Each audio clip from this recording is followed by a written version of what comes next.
Hello, everyone, and welcome to the Cinematic Schematic, the official podcast of the Cinematropolis.com, your home to thoughtful conversations on film.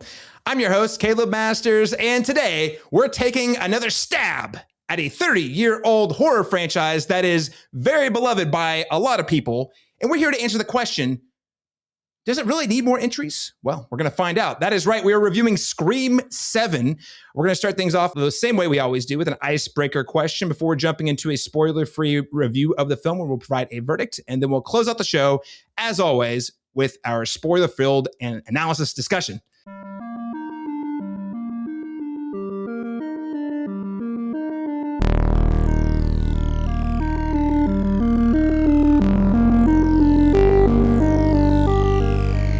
Joining me today, he is my co-host, an award-winning Oklahoma filmmaker, perhaps the biggest screen head I have ever met. That is, until today.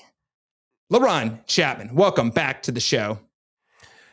Great to be back. Another year, another Scream movie. I feel like, Caleb, we've lived through 3 of these together, you know? We have. That's kind of crazy to say. You know, I this is how I track my friendships with everyone, is how many Scream movies have we been through together? We have 3. Laron, we couldn't do it alone. In fact, this panel we have today, from what I understand, is something of the Avengers of the Scream fans that we know. I'm excited to welcome back. He is an Oklahoma filmmaker, massive Scream fan, Oz McIntosh. Chris, welcome back. So happy to be back. So happy to be talking about another Scream. But I will say I have my eyes on all of you guys because everyone is a suspect. Everyone's a suspect. Everyone is a suspect. And, you know, the boundaries of virtual recording cannot contain Ghostface, as we all know. So you're not safe. No one is safe on this podcast. Last but certainly not least, very excited to be joined by, he is the Brockness monster of art directors in the business, Brock Lay. Brock, welcome back. Hey, Brock. Hello. Laron, you saw Brock. You saw him actually at Screen 7. He said he was going to be here, right? Can't say. Time is of the essence here, so we got to get someone to fill that seat. So sorry, Brock. This must be some sort of payback for you not inviting him to your Scream birthday party like several years ago. So he's showing us up. Laron, keeping that in mind, do you know anyone who specializes in horror film discussions or maybe a horror film podcast, particular to the Scream franchise? Anyone you can think of? Oh, I've got the guy. Hey guys, I heard you guys needed someone to talk about Scream 7 with. Oh my gosh, that's Danny Salemme from How I Met Your Monster podcast? What? Oh, you bet your ass it is. Oh my God. Yes. Laron, you came through. Danny, it's great to have you. Laron, I of course making the connections real fast. So that's right. Danny Salemme, the co-host of the How I Met Your Monster podcast, also an award-winning screenwriter since we last talked. That's really cool. Yeah. Danny, welcome back to the show. Thanks for having me. It's always a pleasure to talk horror movies with you guys, especially a Scream movie.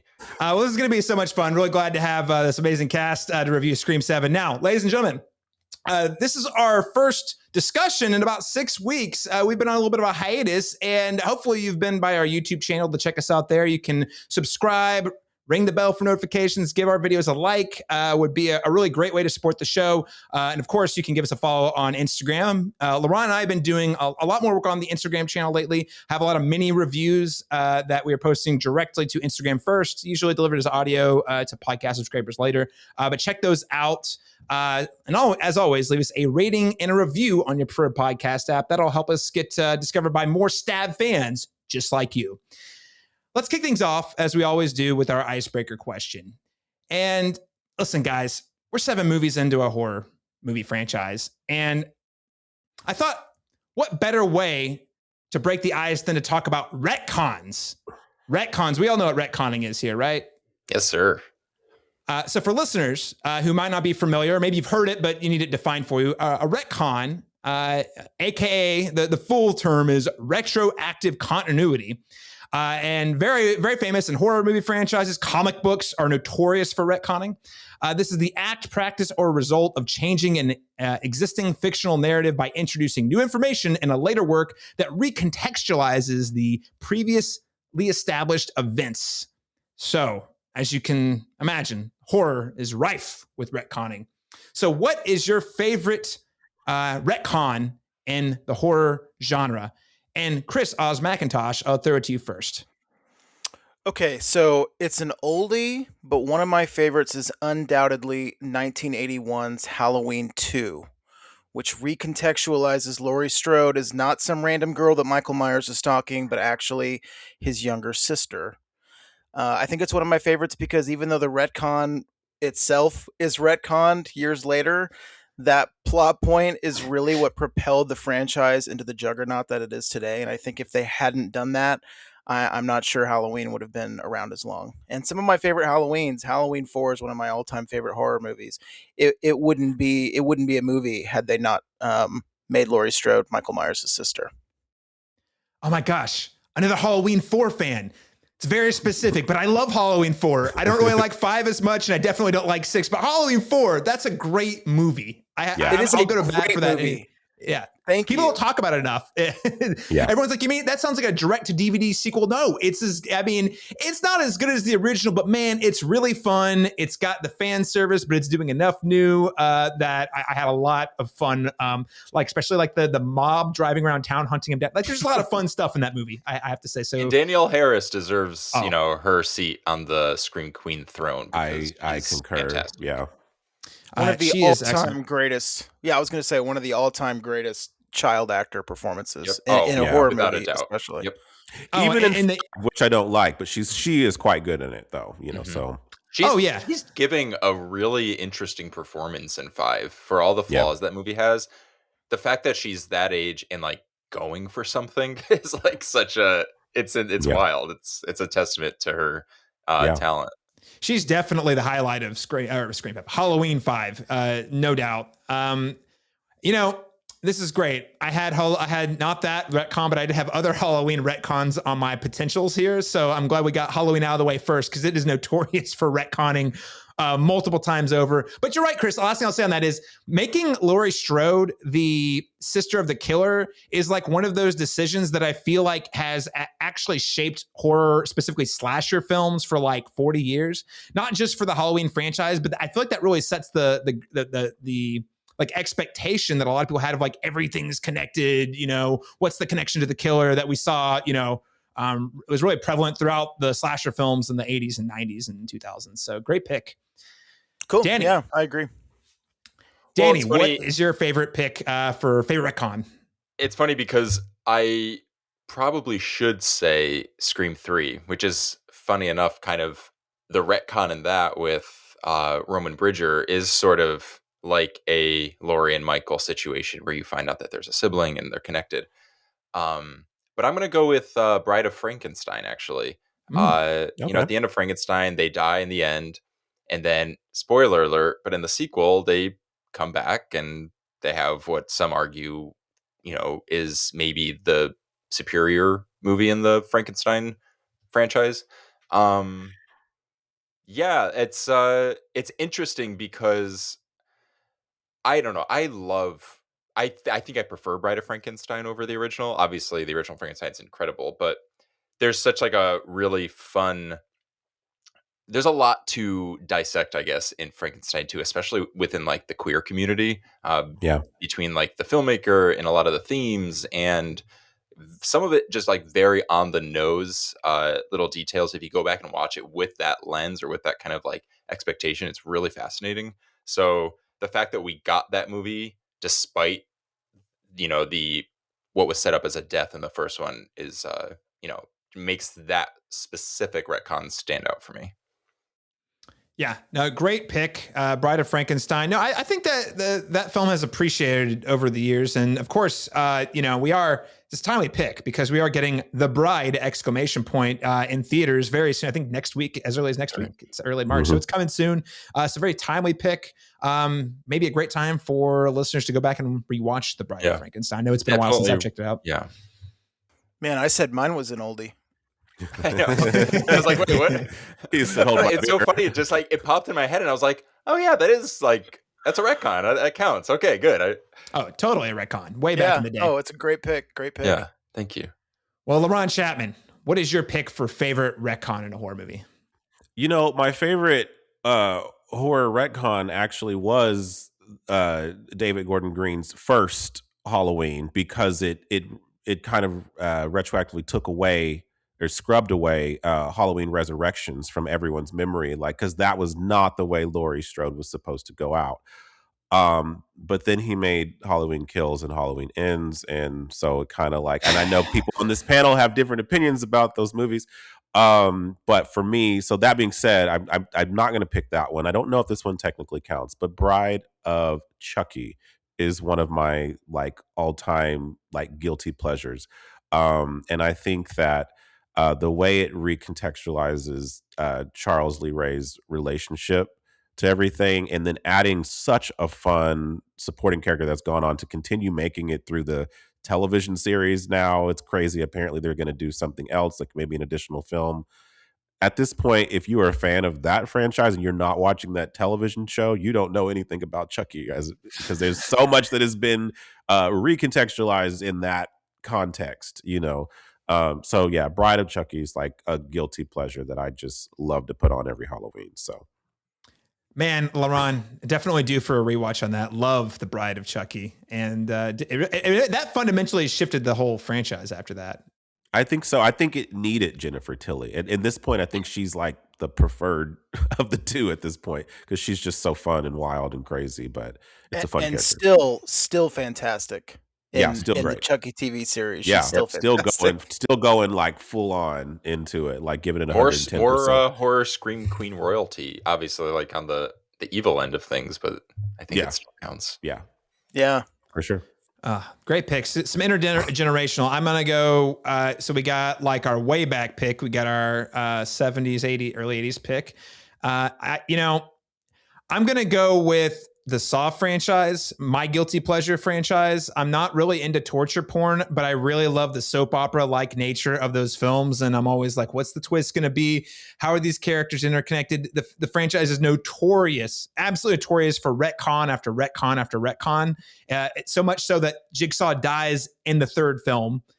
And there's 4 more films before the final chapter. And then they reboot it with Jigsaw. And then we get a Spiral movie, and then we get yet another Saw with Saw X. I think he's coming back for another one too. Can't wait. So yes, and he died in 3, and we've gotten. So we'll be up to 8 movies post-mortem Jigsaw. Pretty funny. It is so confusing. So confusing. Like the timeline of that is so confusing. Going with Saw X, because it is so strange, and we said it after we watched it. We were like, why am I like low-key rooting for Jigsaw? Like, Right? I feel like he's right, like in this scenario. So It retcons your feelings of the whole franchise the whole time. You're like, yeah, Jigsaw's right. Right. Because what's crazy is like all the other ones when going through it, it's like you're like, oh, this guy's crazy. I'm just here for the kills. Like, yeah, this person probably did a bad thing, but I feel like that's a little extreme, don't you think? Like. I mean, she's a drug addict, but like, my God, the blood she had to release for this. But like, you get to this one, and it's like, no, these are genuinely horrible people that deserve some form of, comeuppance, and so yeah, it's very, In a way, it's kind of it evolved like the famous slasher movies of the '80s, where those movies kind of started where you do like the the hero characters, the good guys. And then later, it's just sort of the most detestable or cliche caricatures, sure. And you're like, kill them. Like, who cares? Like, I just want to see I want to see how they kill them instead of like, how they survive. I'm definitely rooting for Jason. Yeah, exactly. Yeah. There you go. Jason is definitely right too. He never speaks, but you know what? The people he's going after definitely had it coming. And they're on his property. Yeah. Jason is the get off my lawn of serial killers. But Jason infested woods, not shark infested waters. It's Jason infested woods. This is his territory. What are you guys doing here? You can't have sex over here. Get out of here.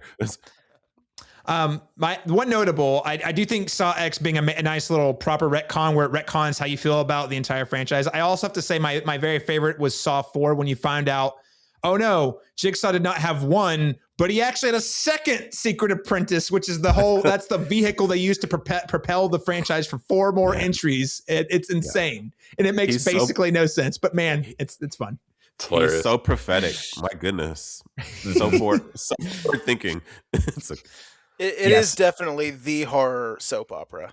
Oh, Like, yeah. That's what it is. I've never associated soap opera with Saw, but that's 100% what it is. That's hilarious. Rewatch it in that context, and you'll see like this is camp. This is like everything is super silly. It's like, oh my gosh, that drug addict from the second movie was the great aunt's niece's brother of this really important character in Saw 8. It's like what?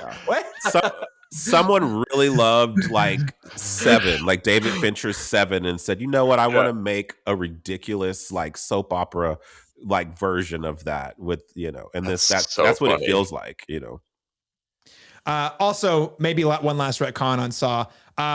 In Saw 7, when he shows up wearing a backwards ball cap to get a book signed. It's one side in the movie. Because he's younger, and how else do you show that someone is younger? It's the dorkiest thing ever. The OG de-aging, you guys. The original de-aging. Backwards hat. Sideways. Oh my gosh. Listeners. That had to have been intentional. They had to have been like, guys, how stupid is this? That said, Chris, you're not fooling me, Chris. I see your hat. Shots fired. No. Wow. Laron, you're one to speak. You've got a front wearing hat. I mean, what are you trying to hide up there? Because I accept reality. I accept the truth. No. Oh my gosh. Man, listeners, what is your favorite horror movie retcon? You can let us know by commenting below YouTube video, below the Instagram video, or sending us an email at thecinemadrops@gmail.com.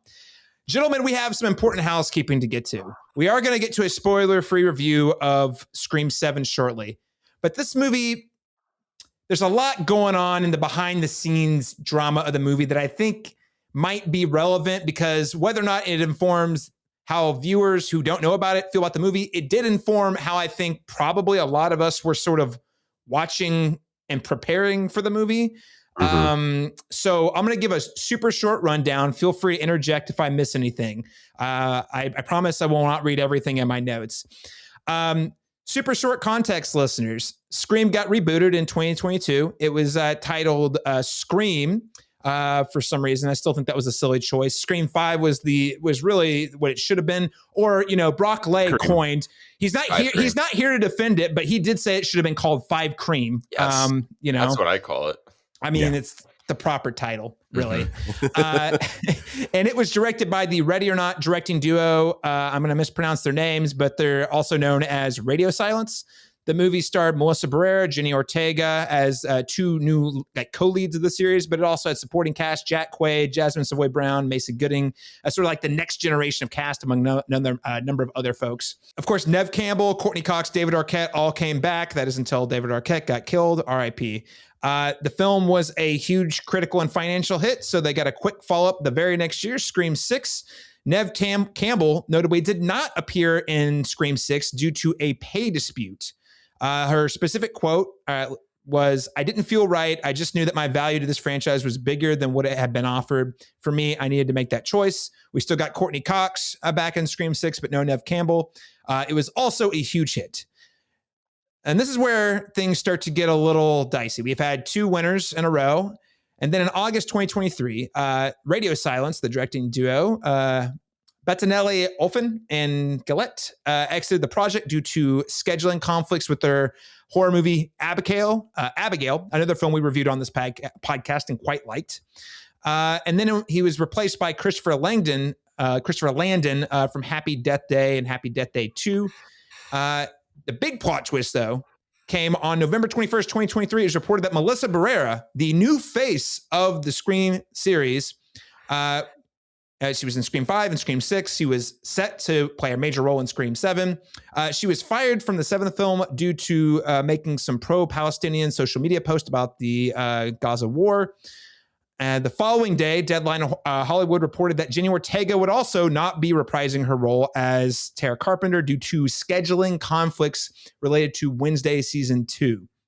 Now, Ortega has come back around more recently and said that it was not necessarily scheduling conflicts, but she stated in April 2025, the Melissa stuff was happening and it was all kind of falling apart. And if Scream 7 wasn't going to be with that team of directors and those people I fell in love with, then it didn't seem like the right move for me and my career at that time.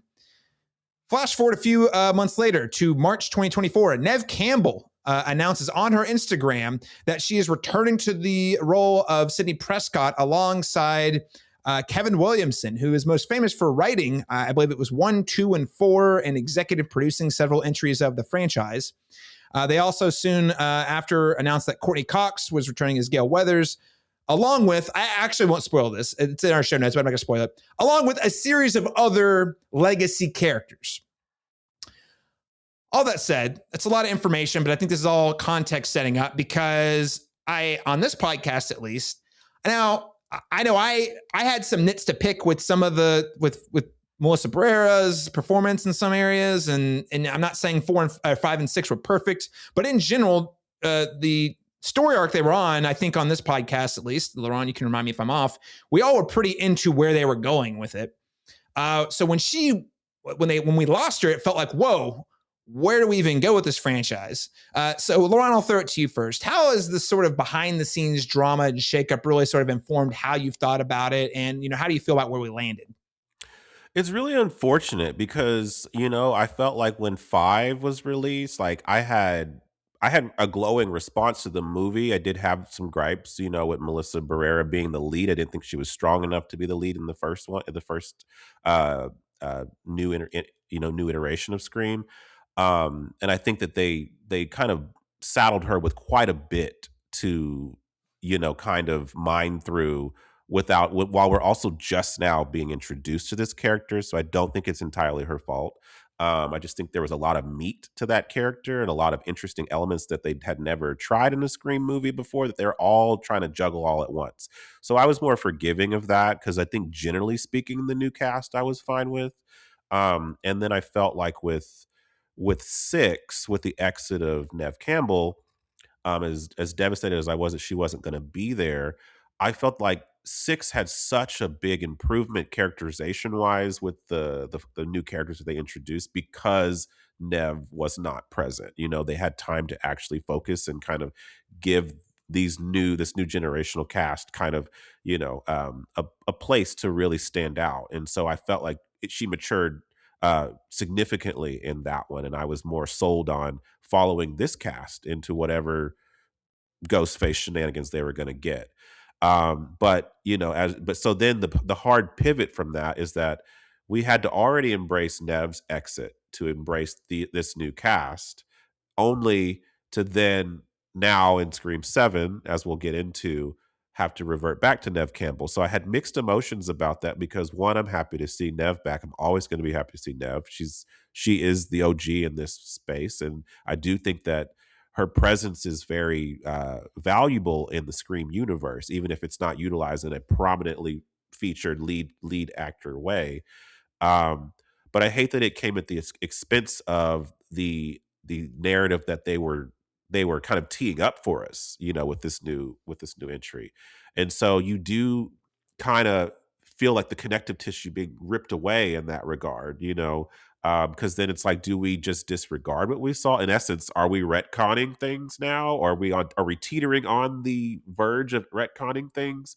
Because I would rather not do that. The thing that I think that Scream has always been, one of the strongest horror franchises for is because it was the continuity, the fact that we aren't going all over the place in different time zones. It's the most consistently, linear of everything. And so this felt like, maybe we needed this to incubate a little bit longer. Maybe we needed to go back to the drawing board in that way. And I know, but the success of 6 required another sequel. And so we got one. The gears of capitalism must churn on. We must make more money off of IP if there's money to be made. Absolutely, especially while the momentum's hot. Especially while this is one of our highest selling IP properties that we currently have that still has juice in it. So, but yeah, contextualizing that with what's happening externally, like it's unfortunate because I've grown to love these characters, and while I have my own opinions about the external issues and how it went down, Scream is just so integral to my childhood, my love of this genre. Like, I have more emotional stock in this franchise than most things, so I have those are my reasons for continuing to support the project despite maybe feelings I have outside of that in the world, because I do think there's merit to the people who worked on it outside of that, and the people who, the hardworking cast that are in this. So there are other reasons to support this, for me at least. But it definitely has a lot of holes, if you will, kind of, dings in that regard because of all of that backstage drama. So Gotta love it when you show up to a new franchise entry with a lot of baggage. I've never been here before. Uh, Danny Salemme, what did you make of sort of all the behind the scenes drama, and sort of how do you feel about where they landed going into Scream 7? Yeah, as far as the controversy with Melissa Barrera, I do feel like that was handled a little poorly, a little reactively. absolutely, Obvious, yeah, Very reactive. yeah, which is a bummer. It obviously didn't affect box office numbers, but I do feel like it affects the integrity of the movie and to some degree the entire franchise. Um, yeah, as for the story itself, on one hand, I would have liked to have seen them wrap up the Carpenter trilogy, just for them to like pay off some of the setup, specifically with their mom. They keep mentioning the mom. They do kind of close the book on it a little bit in 6, where they're like, basically they come together as sisters and realize they just need each other, and obviously the mom has her own issues. So I guess you could argue that. Um, but on the other hand, Scream 6, like when I watch it, I think, okay, this technically I could it. I mean, it does, unless they again retcon something or go back to them, which I doubt will happen. It does feel like a chapter, like a story does close with them, like walking off into the sunset, or the sunrise, I guess, at the end of Scream 6. Um, it just left us with a lot of, like what ifs, and it's like hard to not wonder, like, what would have happened if Radio Silence stayed? What would have happened if Chris Landon, didn't leave the project when he did? And we'll never know. And it's sad, but yeah, it's messy, but you know, shit happens. It's like this yeah, yeah, franchise has jumped over so many hurdles and has so many cuts and bruises. So the fact that it's still standing, or to quote Demi Lovato, is still alive, is a testament again to just like the love of the fans and just like the fun nature of the franchise. Yeah. endures. Yeah. Yeah, The franchise is 30th anniversary. It's a big year. 30 years. It's kind of Mhm. crazy. Well, Chris, what did you make? What's your take here? Anything you want to add about sort of the behind the scenes drama and sort of how that informed kind of how you were like looking at Scream 7 going into it? Yeah, I mean, I think these other guys covered a lot of ground, and I agree with most of what you guys said.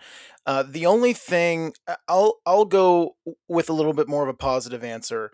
Like if Barrera's gone, and everybody has exited the film, I think they did the absolute smartest thing they could possibly do by paying Nev Campbell a salary that she's worth, and inviting 7 million, Yeah. by the way. Yeah. $7 million and I was inviting so Kevin curious what the Williamson. number was too, until we finally know now what she's worth. She's worth 7 million. guys. Twice. She's Twice worth of 7 what- million. Twice of what Courtney Cox is worth, apparently. That's true. I mean, but I'm glad to see her back, and to invite Kevin Williamson back and into the director's chair, I think was a very smart and inspired move. Like if you have to move on with the franchise without everything that we had planned and everybody in charge is gone, I think they did what they should have done, which was invite Nev and Williamson back into the room. So I'm going to politely disagree with Chris. I think I agree that, especially from a business perspective, what they did was exactly the right move. The new face of the franchise is gone. Let's go back to the Scream Queen, the people who made this a franchise to begin with. Neve Campbell, Kevin Williamson. Disagree is a strong word. I will say it's more of a yes and to what Laron said, and sort of maybe kind of how I look at it, what you were saying a little differently, which is I have a lot of problems with Scream 6. It's actually one of my lesser favorite movies in the franchise. I do like a lot about it. It is still a very good movie. I'll just want to be very clear. I really like it. And the characterization, the core 4 component, I think is by far the strongest part of that movie. And it had me really excited that they'd actually done a legacy sequel or requel or whatever you want to call it. They actually passed the torch. I actually was like, yeah, let's give me more movies with these people. They're a young cast, new faces. The way they look at technology, the way they look at horror films, the way they look at film in general, all of that is new and fresh. And it feels like a fresh set of eyes. And I was really eager to see what they do with it, because in my mind, and you know, we're all millennials here. Like we're not getting younger. And I from in my mind, like Scream is always like one that's for like the kids. And what I mean by kids, I mean like teenagers, 20 somethings, people who are kind of like learning about genre filmmaking, learning the ins and outs of Hollywood. You know what I mean? So in my mind, it always felt like a very vibrant, youthful franchise. Now I am a millennial who they made it for. So maybe I'm wrong. Maybe it needs to get older with, but whenever they announced that the old crew were coming back, I was like, well, I understand exactly why they did it. And I clearly from a financial perspective, it was the right move. No doubts about it. However, there was a part of it that was like, man, it feels like we're just going back to the well with the old guys, you know? And there are very few franchises that have successfully make that torch passing with the legacy sequel, like Creed, for example. It's like if we got Creed, Creed 1, Creed 2 with Michael B. Jordan, all of a sudden Creed 3, oh wait, it's just about Rocky Balboa again, you know? And that's kind of how I felt. Now, that said, I want to pay respect to Neve Campbell because she is the face of the franchise. But to Laron's point, I felt like her absence in 6 provided an opportunity. And I guess I was more excited about where we were going with the new chapter or new era for the franchise rather than looking back. Sure. Yeah, I think the shelf life for this movie, for 7, relies on or depends on where they go with the franchise. Because if this was all about nostalgia and it was about, I mean, even going so far, like you said, to bring back even Kevin Williamson into the mix as like in a creative aspect, in a creative way, that's cool. If we go and 8 is about someone else, you know, I know we're not spoiling now. So if it happens to be about someone else and the focus is on that, and we don't have Kevin Williamson directing, we have someone else. It's like another radio silence. Great. I think 7's reputation will be stronger for that, because the thing with all these movies is they are all kind of commenting on things. And if this one's commenting on nostalgia and everything cooked into the DNA of it is nostalgic down to the director and the cast, amazing. I think its reputation will, I don't know, like I think that people's response to it might grow. Thank you. Sure. Yes. Yeah. Yeah, no, I think that's... But it's so successful that they'll probably want Sydney back. They may even say, let's get Kevin Williamson back. So, oh yeah. Well, and I want to add one more thing on to my answer. I rewatched Scream 6 recently, and I remember I really liked it when it came out. We talked about how much we all liked it. And I think I agree with you. Melissa Barrera does a lot better in Scream 6 than she does in Scream 5. Yes. I like the core 4, everything you guys are saying about that. But when I rewatched it this year, I just found myself not caring as much about these characters as I do for the characters from the original movies. And I don't think it's just nostalgia, even though that's what this movie is commenting on. I think the characters in the original movies were better written. They're more fun to watch. And to Danny's point, even though it wasn't intentional, I think Scream 6 does kind of serve as a book closing, even though that's not really what the plan was. I think it works as an ending for the sisters. I was excited to see where they were going to go with those characters, but because I don't feel as connected to them, that's why I was happy to see Neve back. So. Sure. All respect. Again, I'm not going to get mad at anyone for saying I like watching Neve Campbell in a Scream movie, but also I'm like, it was the safest, it was the smartest choice from a business perspective, which means it was the safest choice creatively, and you know, Yeah, you don't want to go into one of these movies where it's like, did a boardroom come up with this? Is this Right, who's right. why does this exist? And Well, you and don't I'll want to be say, cynical, but it's hard not to. and I'll say to the point, like, yes, I agree with really everybody for different reasons, but I'll say that, like, yes, I was happy that we were going to get another Nev Campbell because I did miss her in the last one. You do feel her absence, even though it helps the new cast be more developed. That said, I'm also a practical person who's going to say Nev is not getting younger, and that there's only so many times that we can, you know what I mean? Like, how many relatives does she have that hate her? How many, like, you know what I'm saying? Like, we're gonna write ourselves into a problem here if the franchise continues with her as the focus. I'm fine with her existing in the universe. Yeah. If they move forward and, like, she's there, she's a character maybe they lean on for different things, but but I do think at some point the focus has to shift for the franchise's health overall to continue to grow, if that makes sense, Yeah. while completely saying shamelessly that I just love seeing her every single time. So it's like, I'm of two minds with that, but I also am thinking of it from a creative business standpoint too, where it's like, how long can this go on before we're literally dragging out an 80-year-old woman, Laurie Strode, Jamie Lee.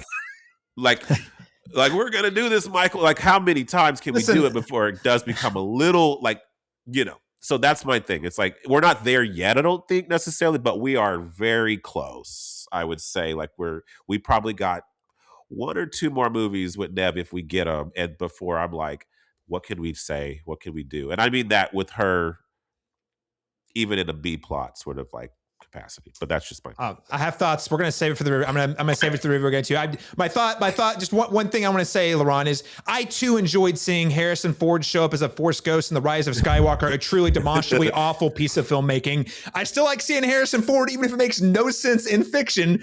He's still there, and I do love to see him, and he's great as Han Solo. But you're like, what the hell? Okay. Anyway, not to tip my hand too much. With that said, I think it's time for us to jump into our review of Scream 7.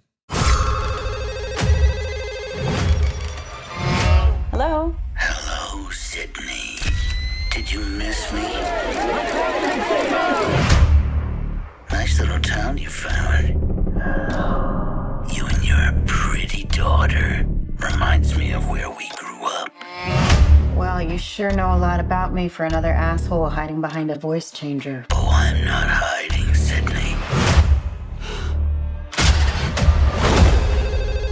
Not this time. According to IMDb, Scream 7 is described as when a new ghost-faced killer emerges in the town where Sidney Prescott has built a new life, her darkest fears are realized as her daughter becomes the next target. As we've already noted, this is the 7th entry in the Scream franchise and celebrates the franchise's 30th anniversary. This film stars Nev Campbell as Sidney Prescott, Prescott Evans. Isabel May as Tatum Evans. Courtney Cox is back as Gail Weathers. We get Joel McHale. God, I love Joel McHale. As Mark Evans. We have Jasmine Savoy Brown returning as Mindy Meeks Martin. Mason Gooding as Chad Meeks Martin, along with several new and colorful cast members and a lot of legacy cast members as well. And according to Deadline, Scream 7 roars to a franchise best opening of the year. It's both a franchise best opening and also the biggest weekend of the year so far, with a 64.1 million domestic opening and a 97.2 million opening at the box office worldwide. So, guys, we have a hit, the biggest hit the franchise has ever had, which comes right after Scream 6, which was the biggest hit for that at that time. So, people want them some more Scream, apparently, I got to say. Good to be a Scream fan. It's a good time to be a Scream fan. Mm-hmm. In addition, it is the best horror movie opening ever for Paramount, besting Paranormal Activity 3's 52.5 million. And it is the best opening ever for a February horror movie ahead of 2001's Hannibal, which made 58 million. So historic opening. And that is in part because this is also the Scream franchise's first time to play in the IMAX, which those premium format screens means premium ticket prices. All right, gentlemen, the time has come. Chris Oz McIntosh, I'm going to start with you. What did you think of Scream 7? So I think I'm going to be a little bit of the dissenting opinion on this podcast. I liked a lot of this movie. It's flawed, but there's a lot I liked about the film. As we've already talked about, Neve Campbell is back in the role that made her horror famous, and she is as excellent as ever to me. Like, she, some actors come back to these roles time and time again. To your point about Han Solo, and it just you don't quite feel like Harrison Ford is Han Solo anymore. And she 100% is still Sidney Prescott. And she's really carrying this movie for the first time since Scream 3, I would argue. Like, she's in 4 a lot, but I think she's got more screen time in this one than she's had Mm-hmm. since Mm-hmm. Scream 3. And she carries the movie. And I get that it was a safe choice to move back to her, but I think the timing just sort of lucks out. It makes sense that she can have a teenage daughter now, so we can, that's a good, easy way to introduce a new teenage hero with her daughter. Um, and we haven't really got to see a mother-daughter dynamic in the series before, which is kind of a cool angle that we haven't experienced.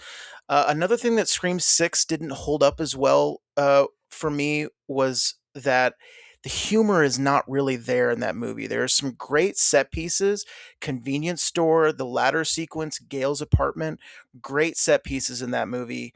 Some good characterization, but it's missing some of the dark humor. I don't laugh nearly as much in Scream 6 as I do in the rest of them.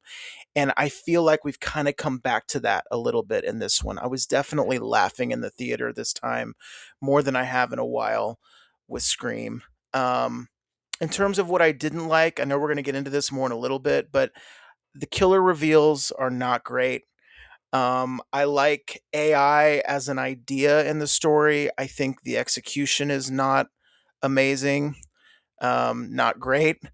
But again, I think considering where we're at, considering Melissa Barrera is gone, Jenna Ortega is gone, the filmmakers are gone, it's a safe bet, like you said, for the box office bringing back this team. But I think all things considered, like I think they did a great job. That doesn't equal a 5-star movie. It doesn't equal an A++ movie. But I think that we are still at a point where the series has not really had a bad film, which, for me anyway, and I think 7 movies in, that's pretty tough to do. All right. Chris Oz McIntosh starting us off positive. I should also note, I don't know what anyone on this but Laron knows what I think, but I don't know what he thinks. So this is gonna be I'm really excited to see where we all end up landing. But first, before Laron gets you, Danny Salemme, what did you think of Scream 7?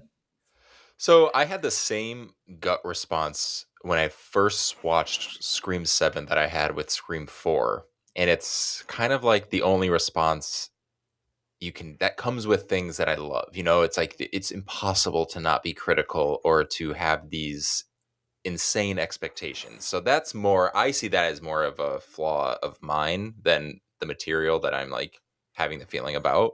So yeah, like going in and Laron and contest, we texted all the time, like theories. I was texting, I was mentioning all these little text threads I was on earlier. Like it was just, I was submerged in the excitement and to a fault. And I admit that. And I also anticipate, I'm like, what am I doing? Danny, there's no way you're going to you're setting yourself up for failure because you're seeing different movies in your head. But that's the curse of loving something so much that you can't help but kind of fuel that fire. Yeah. But I enjoyed it. I did enjoy it. And when I saw it a second time, I enjoyed it even more. And I think that's the great thing about Scream movies is they're incredibly rewatchable, and they usually age really nicely. The funny thing about Scream is so many movies try so hard to be timeless, but Scream movies are at their best when they are very much of a certain time. They are locked in time. Yes. They're they just get better because this movie's we talked. It's all about nostalgia. That's the great thing about this franchise is it's steeped in nostalgia, whether it's directly referencing it or not. So, yeah, That's my gut check response, because I'm still sort of like, I need to see it again, because I'm like washing away the theories and the speculation, and I'm letting it exist on its own, and it's difficult, but I enjoy it. I mean, it's another Scream movie. It sucks because I want to be critical because it's fun to be critical, but I'm so biased, and I'm sure Chris and Laron can, maybe like they understand.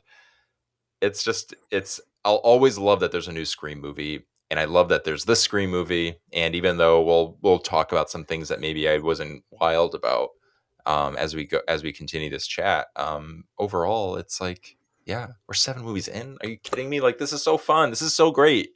We were never supposed to have a Scream 7. No, Like, do you remember weren't when supposed 4 to be came here. out? No, exactly. When 4 came Yeah. out, I lost my damn mind.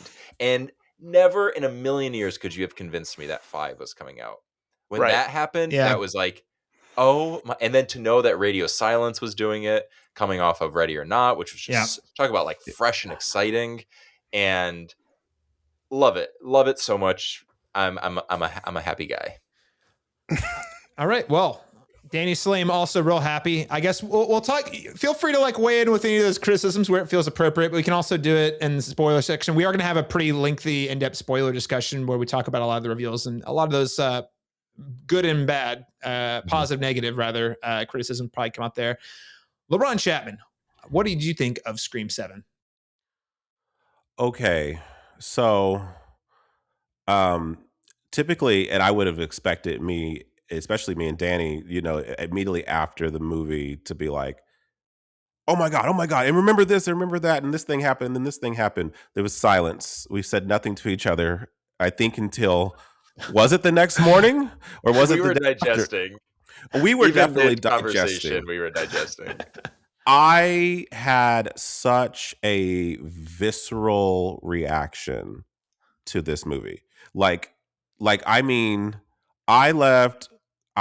Me and Yusuf, and we saw it with a group of people, and you all know my friend Yusuf.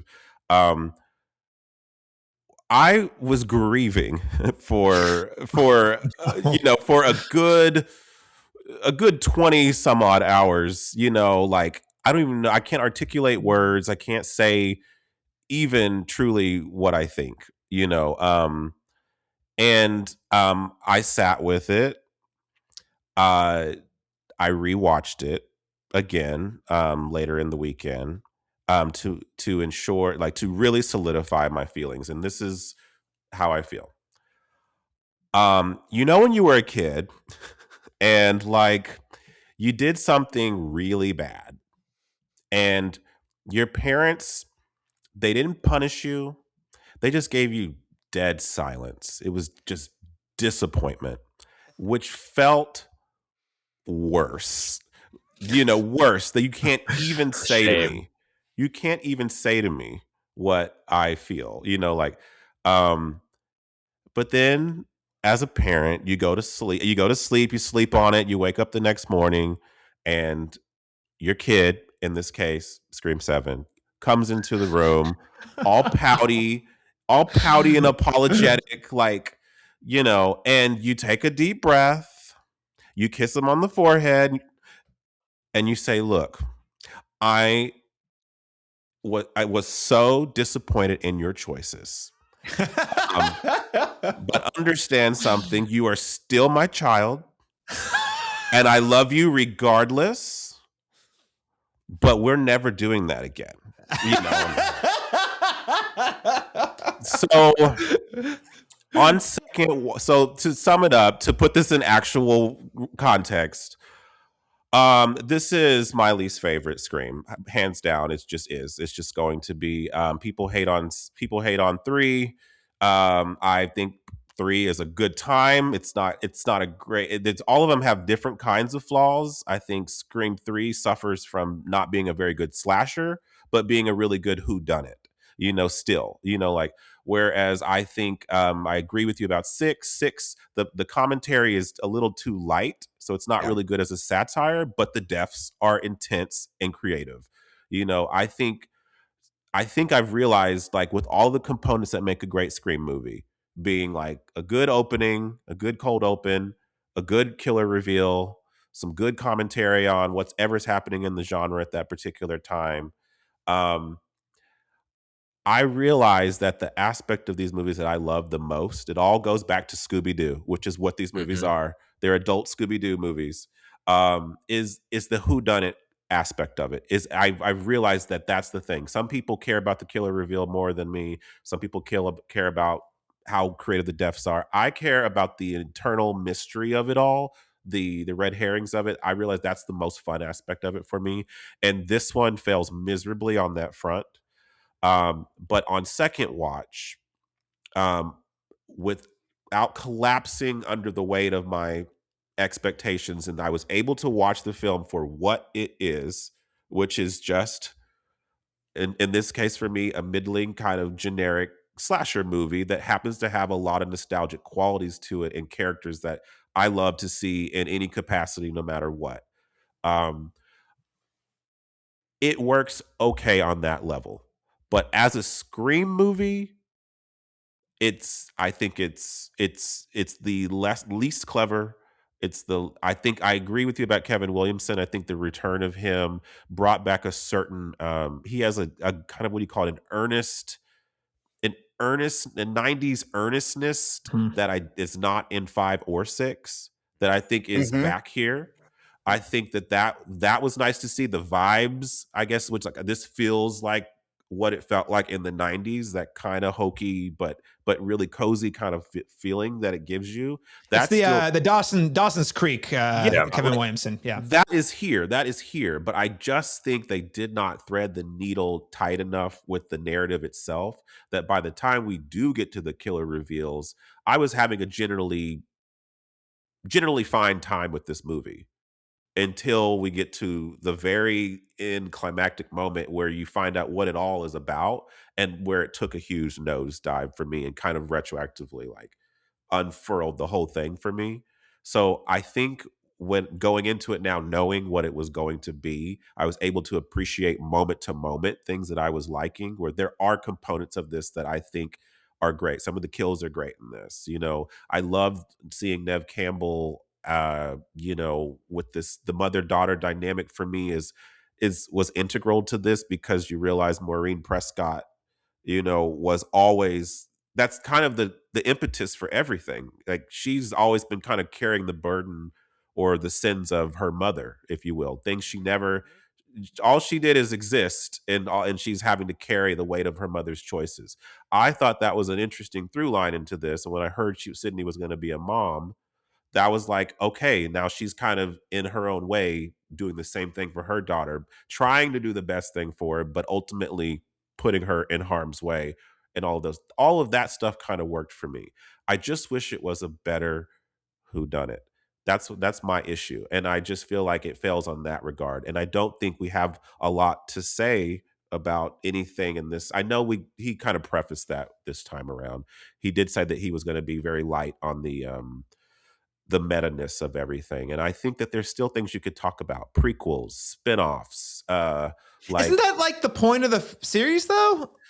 it's Like, I mean, that's that's what I mean. Yeah, not to jump into my review too much, but it's like, this felt nothing like a Scream. I appreciate Chris and Danny that you guys found a lot to enjoy, but I genuinely was like, there's nothing in this that resembles a Scream movie to me, other than that there are some actors playing characters that I love. And There's there's crumbs there. There's like things that they are introducing or hinting at, and they don't commit enough to it in the way that just gives it a little bit more clarity. Yeah. There's no thesis, or at least it Right. doesn't feel like there's a thesis. All of the Scream movies have one, and this one is like, what?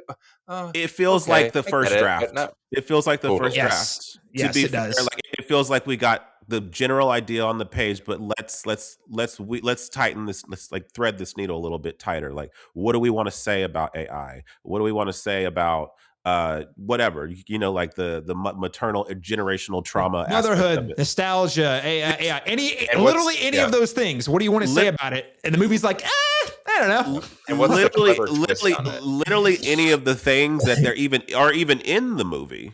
you know, I feel like could have been fleshed out better. That's the problem I'm having with it, is that even as a Scream fan, it brings me no joy to say that this is my least favorite Scream movie.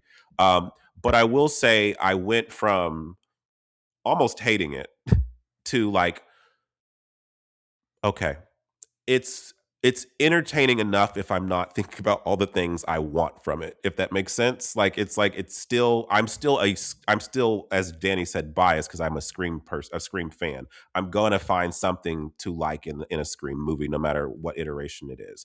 But as someone who holds this franchise to such a higher standard than any other horror franchise, I just felt like it was missing the mark on all the things that make these movies super strong otherwise. And so in that It was regard, I literally was missing disappointed. Mark Kincaid.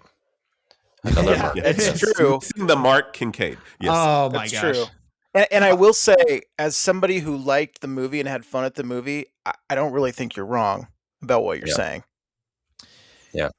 By the way, clever little fun nugget I caught. You guys probably already knew this, but the fact that they never mentioned Mark's last name when they're talking about her husband. So then when they couldn't get Patrick Dempsey back, they just subbed it out for Joel McHale, Yeah. and it technically works in fiction. So Yeah, I'm so glad in 5 that she didn't say his I first know. and last name, because that would have really screwed him up if they He had. could have done a joke where, like, Sydney, are you only attracted to men named Mark? Like, Yeah. I don't know. men there named could have been Mark who are something. also cops. Yeah, exactly. No, That's- I think Joel McHale actually did a fine job as for what I was what it gonna was. say. I mean, he he's a fits little in the nervous. world. He's He- a dumb he fits cop, in the world. but like I felt like their first scenes together, I was like, I can believe this. I can believe that she likes this guy. I don't know, Caleb. You I was a disagree. little butthurt about it, but then I first saw a behind the scenes thing with Joel McHale when he was on set, and I was like, oh, he endeared me. I was like, he actually seems really happy to be here. That's making me happy to see him here. And then I thought his performance was very warm. It felt Dewey-ish in a way, where he's a cop. He's a dopey cop all that can't heart. do his Yeah, job he's well. very sweet. Exactly. But it didn't feel like they were trying to rip it off. It felt like, and he's we not were very good at his filling job. space. So Yeah. like there's that goofy quality to And it. he was So genuinely sweet. Like, he and Sydney have really good chemistry in that little bedtime scene earlier when they're Yeah. just kind of goofing. I was like, this Yeah. is like so genuine, and I'm loving the characterization here. yeah, Okay, Caleb, Man. I can see you fuming. You're Just go seething. for it. just Well, tell just us the truth. The segue is, I love me Joel McHale. When he got cast, I was like, wow, this is a casting choice that's interesting. And I'm really eager to see, what he brings to the role, because he's very known for a very distinct type of humor and charisma that, frankly, I feel like he's one of those actors or performers who deserves his day. I know he's got Community, but like in terms of like on the big screen, I know he's never going to be like a Tom Cruise leading man, but like he deserves his like role, right? I walked away, I was like, wow, wasted. There's nothing about this character that resembles the things that he brings to any of his best funny. roles. And anyway, I'm glad you guys liked him. I That's am. funny. And it's not his fault. It's not his fault. He got tossed around a lot. He threw. No, he did. He's a good He fighter. body slammed Ghostface many times. Mhm. But Yeah. but So fuming's not the right word. I just want to preface this by saying, and I said the same thing to Laron about Wicked Part 2. We live in a crazy world. And sometimes we just need a little comfort and things that bring us happiness. And if Scream 7 brings you all happiness, I'm happy for you. What I am here to tell you is that it not only did not bring me happiness, it felt like a stab to the heart over Right, and sadness. over and over again. After 30 years, this movie was everything I was really worried it was going to be based on all the behind the scenes stuff. This is the first outright dud in the whole saga. It has nothing to say about, we already mentioned it. It has nothing to say about our culture, Hollywood, horror, anything, technology, none of it. It has nothing meaningful to say about those. And for me, Laron, much like you, that is a key ingredient. In fact, if everything else in Scream 6 hadn't worked as well as it did, it also would have been the thing I hated about, I would have probably liked Scream 6 a lot less, because similarly, you're like, well, we're kind of like getting at franchises, but there's not really a there, This one, there's not even like no clear thesis whatsoever. And this is going to get me a lot of flack. I think Nev's story is tired. I think that this movie feels like we're playing the hits for her, but also for her daughter, but also for her.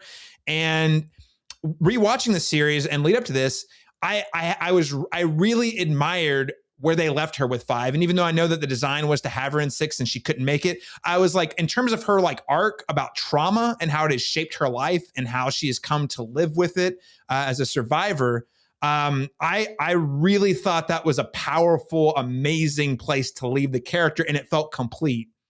So for us to bring the motherhood angle in, I'm like, there is a there, but unfortunately for me, the movie just really doesn't do anything meaningful with it. We get a couple of really heartfelt scenes, but I didn't think it was enough to sort of support a thesis for the movie, because again, there's not a thesis for the movie.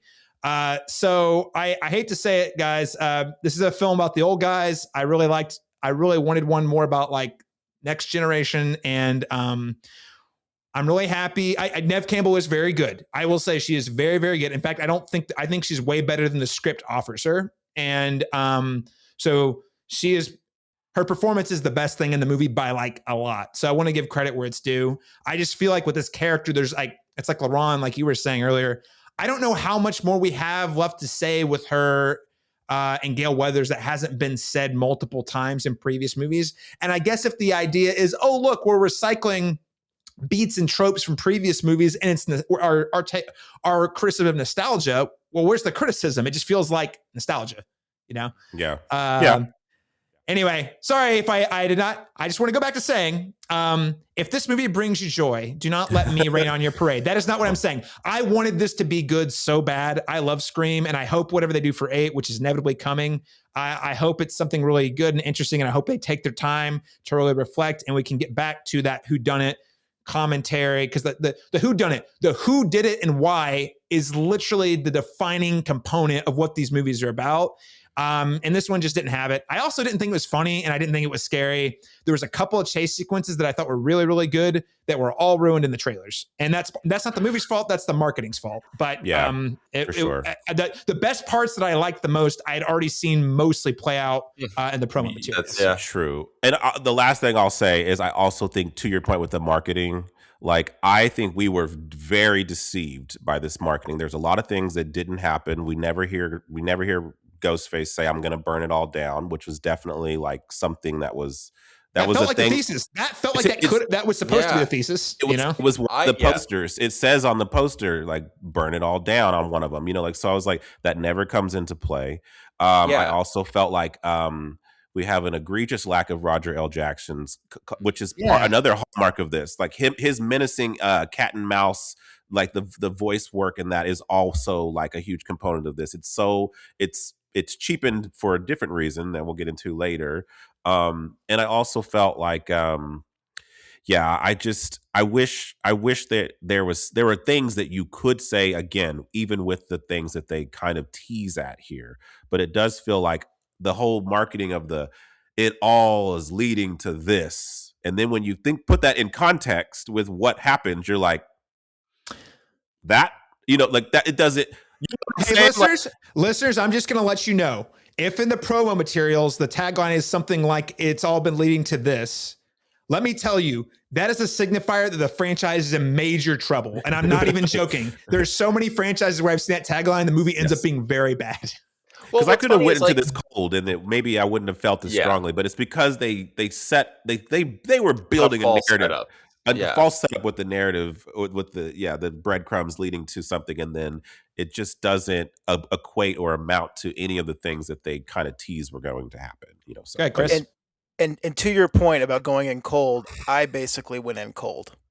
That probably interesting. I saw the trailer once, like when it first came out, and otherwise it was like closing my eyes, shutting my ears, leaving the theater, like exiting out of the pop-up, whatever it was. So maybe that informed my experience too, because I basically did go in cold.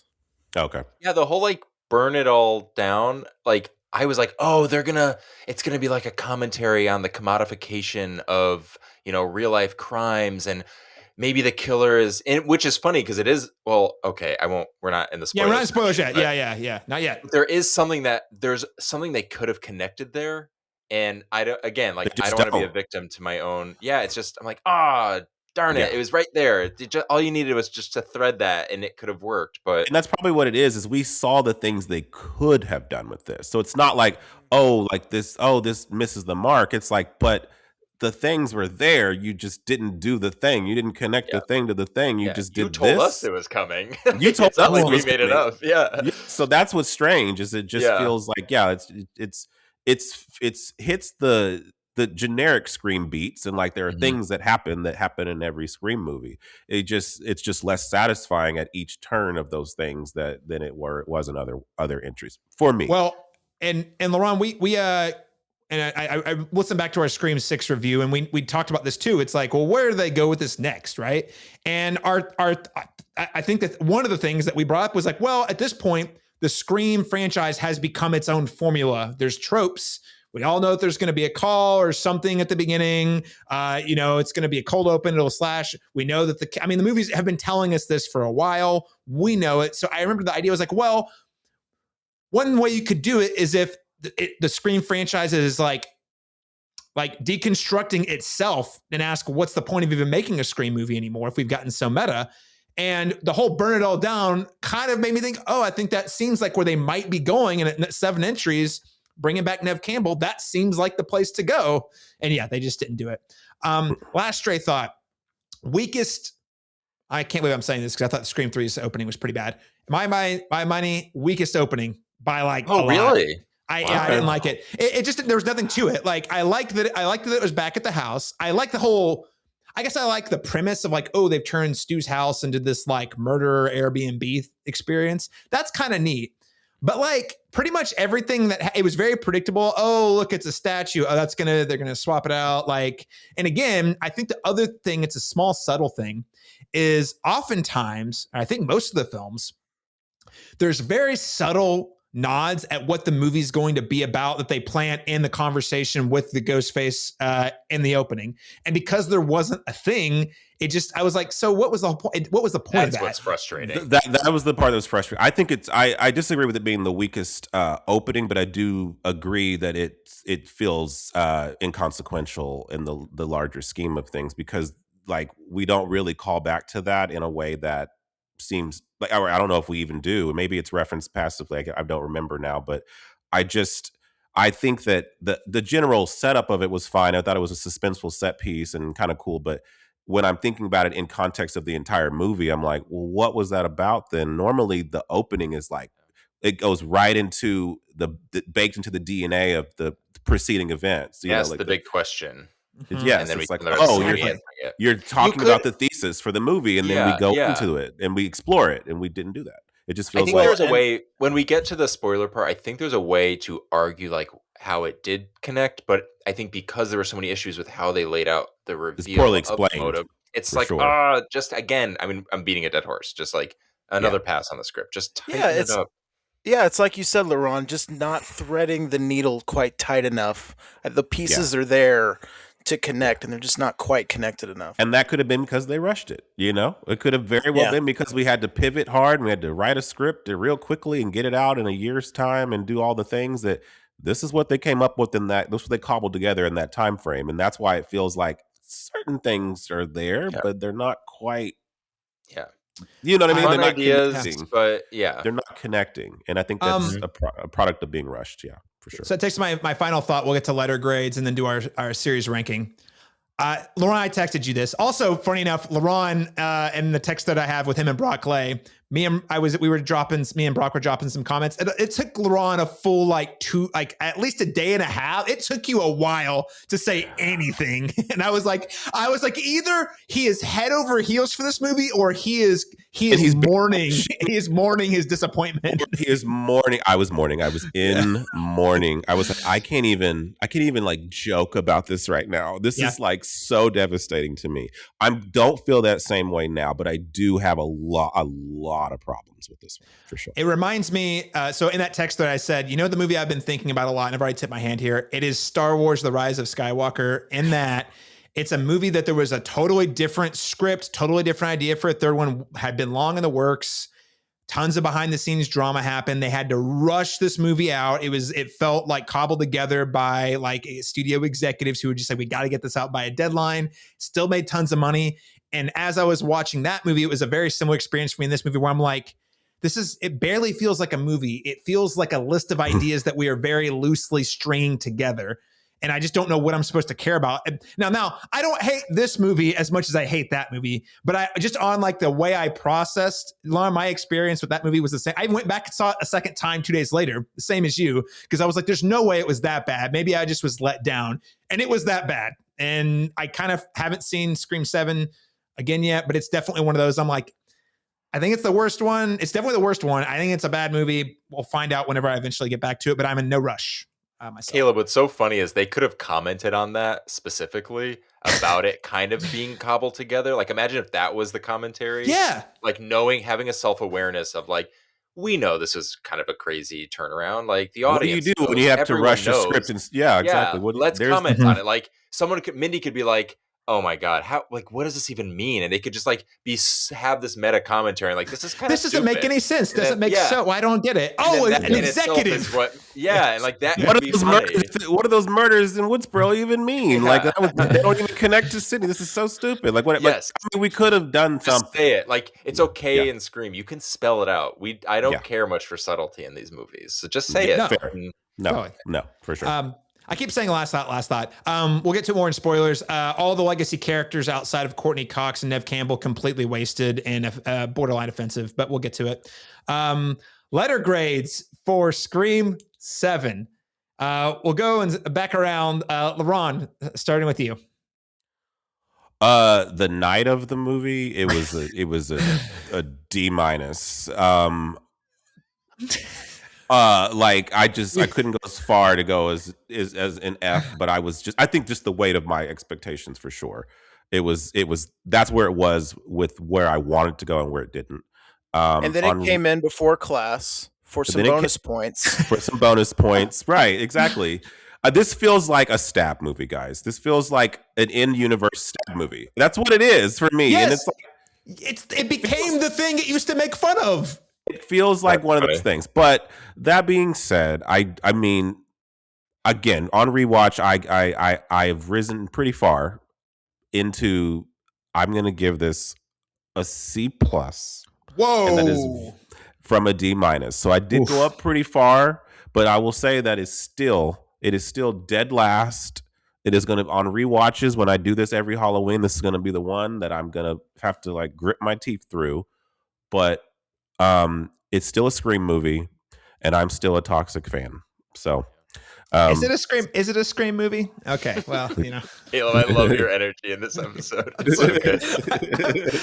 I'm usually Mr. Positive on everything, but this I'm just like the gloves are off for some reason.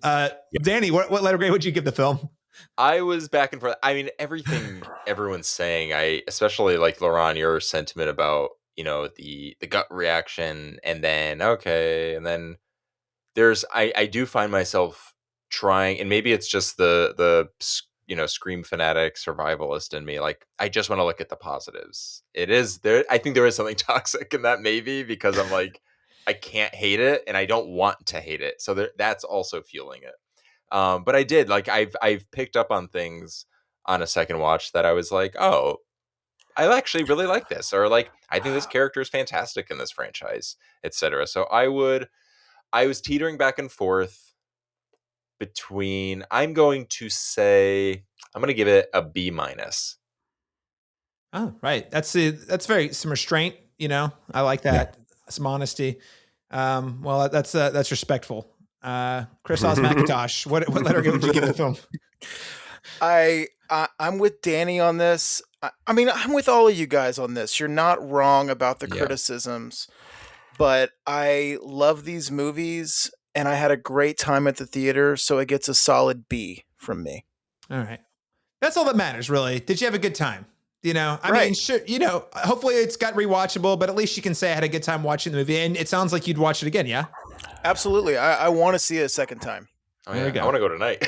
I'll say it was at least able to be entertained by it on the second one. I feel hurt by this movie. So it's going to be a D minus. I won't give it an F. And maybe a D for two reasons. I'll give it one. You bump me a half a point because there's two reasons. I really like a couple of the action scenes, chase scenes, I don't think any of them are as good as what we got in 5 or 6 specifically, but there's a couple really solid ones in there, even if the trailers ruin them. So half point for that. And then a half point for Neve Campbell really showing up. I think she clearly understood that if she was going to play that I'm not getting paid my worth game, that she had to really show up for this one if she was going to get that payday. And I think given what she was working with, I think she did a really great job. So D down the middle. D for disappointment. Damn right. As somebody who is like deep in the bowels of the Woodsboro Facebook, account for all the people, the Scream fans, all the international, some from Berlin, some from all kinds of crazy places. The rankings for Scream 7 are utter chaos. Like, I am astonished by the way. I love it. There's a contingent of people who outright hate this and say this is probably one of the worst movies I've ever seen. And this is coming from someone who loved Scream from day one. I don't agree with that. But it's not that bad. It's not that bad. There are things in it that are good, that are passable. But I feel like, but for sure, there are people who also in that same group, I have seen this as their second favorite. I have seen this like above. I'm like, I can't. Spider-Man 3 was my favorite Spider-Man movie after I saw it too, Laron.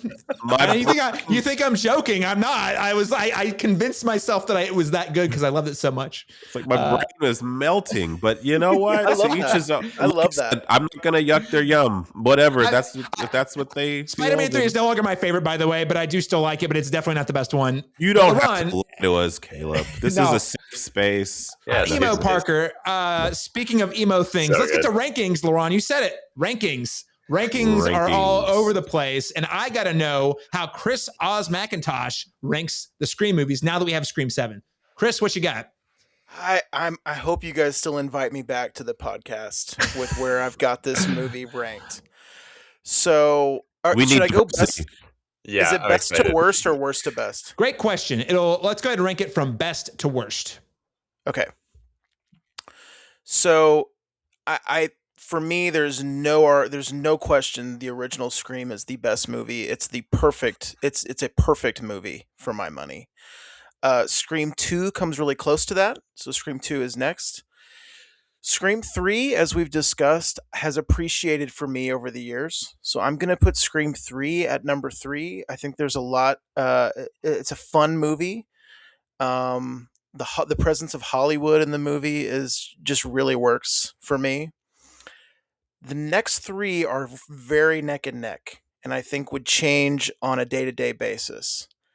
I'm going to say next is Scream 4 for Wes Craven's presence, the original cast's presence with the newcomers.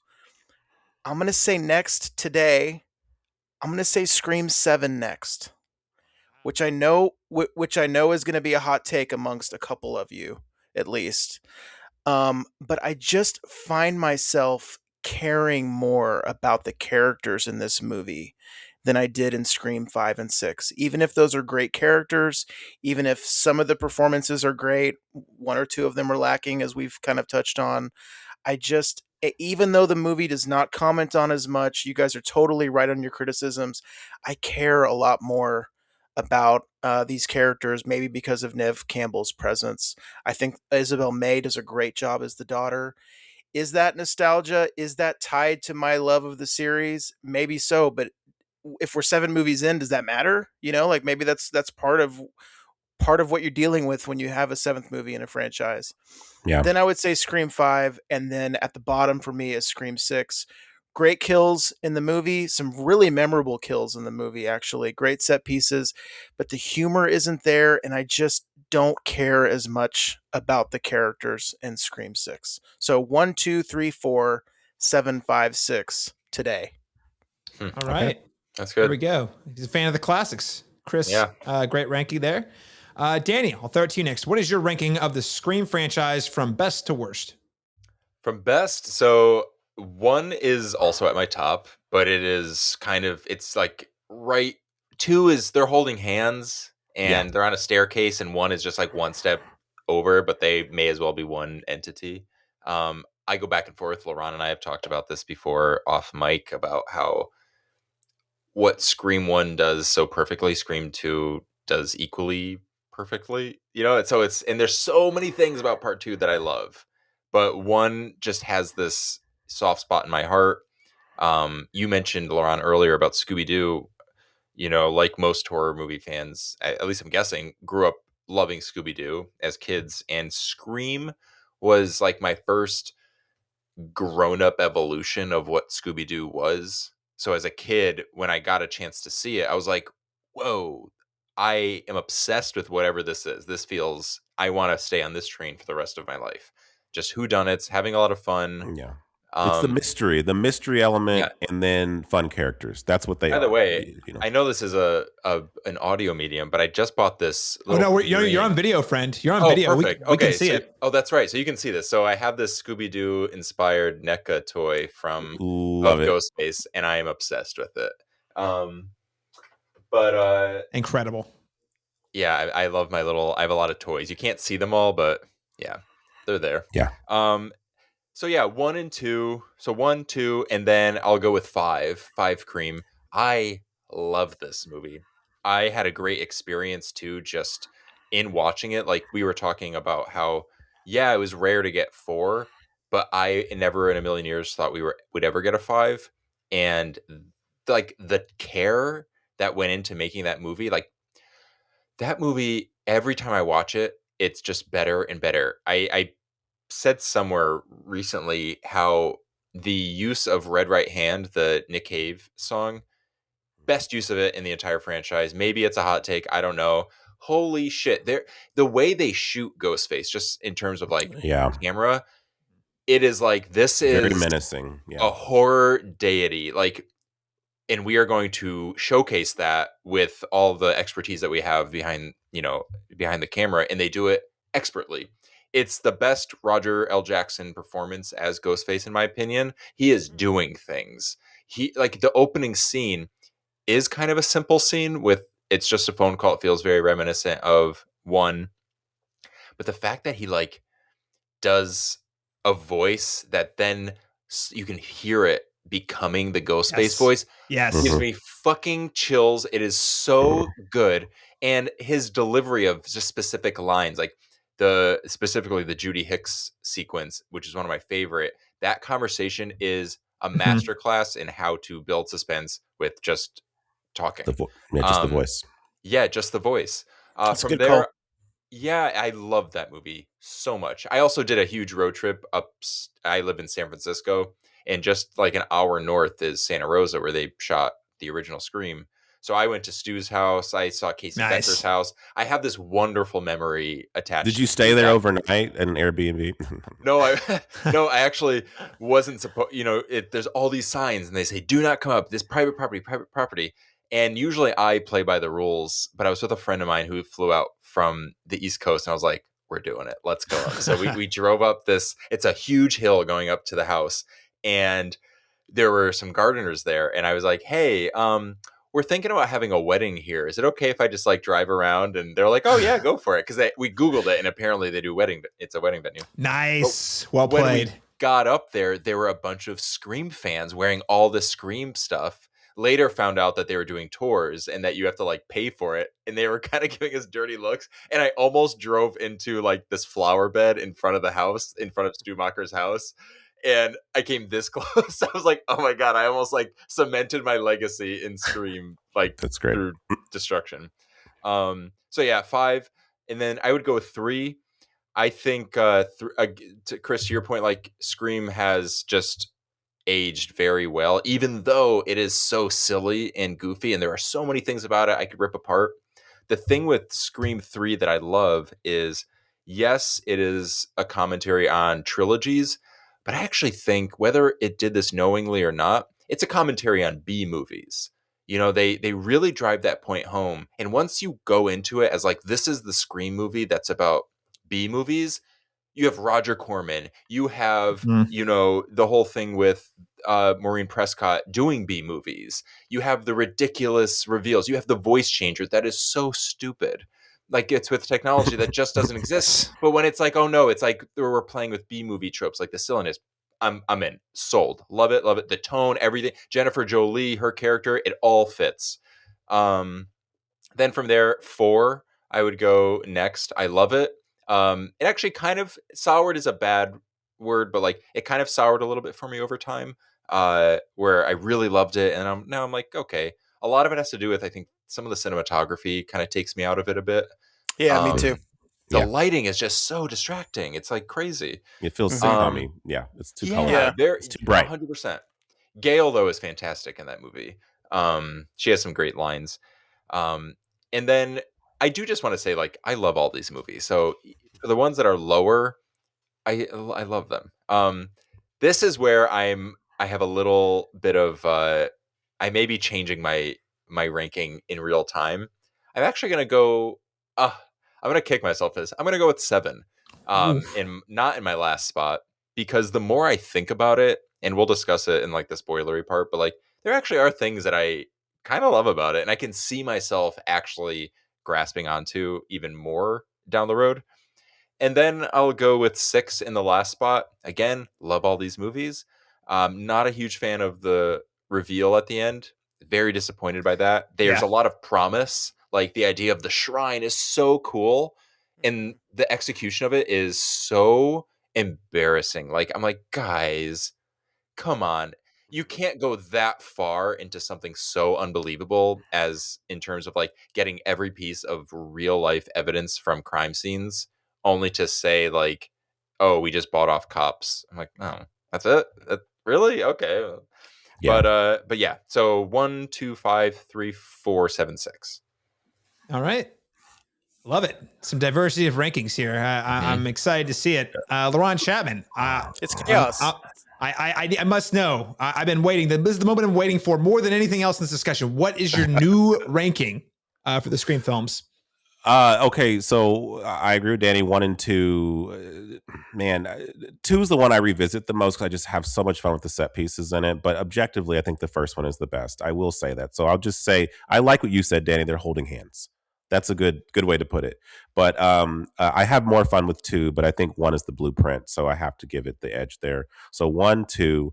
I also love 5. Honestly, I think 5 is what I wanted this to be.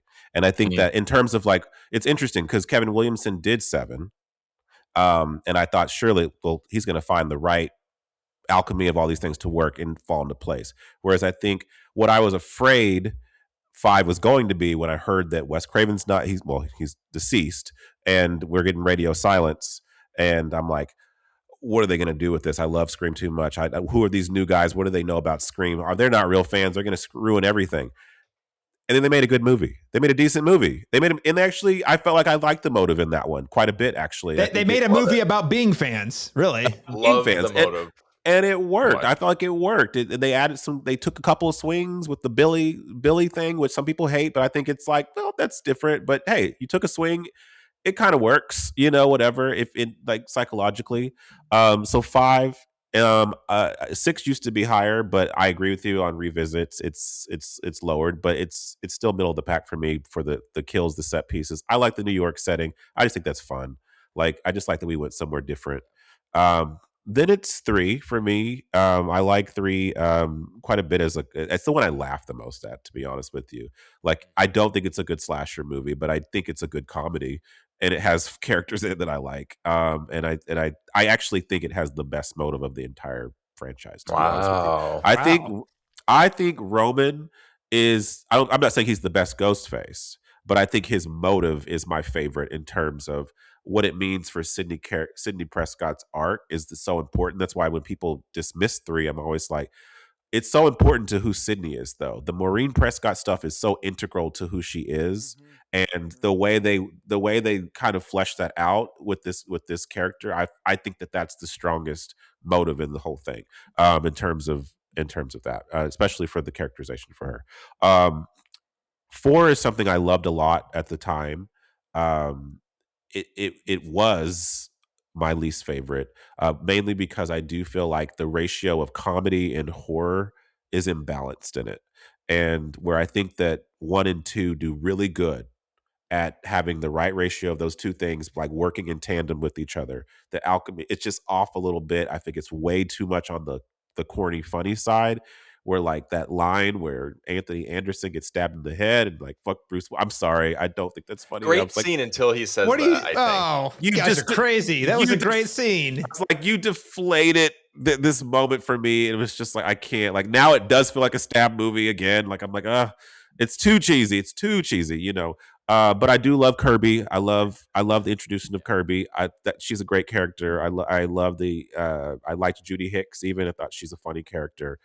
And I also think the third act in that is strong. I actually think the Jill, is it what's the last name? Jill Roberts. I think she's I think she had a great millennial, like that era. It speaks to that moment what people was going on. So I felt like her motive was strong.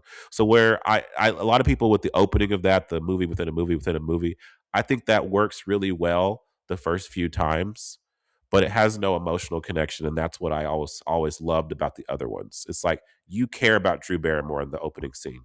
You know, like you're like, I don't want her to die. You're tense with that. You know, with that one, it's like, tell me who the two people that died are. You don't know because we don't care. You know what I mean? It was a gimmick that was just kind of fun for the time. But I think on rewatch, as openings go, I'm left feeling like they barely reference them in the next day, and then we move on. It's like, whereas I feel like the opening kill needs to be someone that is integral to the trauma that's happening in this space and everyone dealing with that, you know. And then so where am I at? And then Dead Last is 7, and I think it's going to stay there, but I at least don't hate it like I did when I saw it the first time. So go ahead and do a full relisting there from best to worst.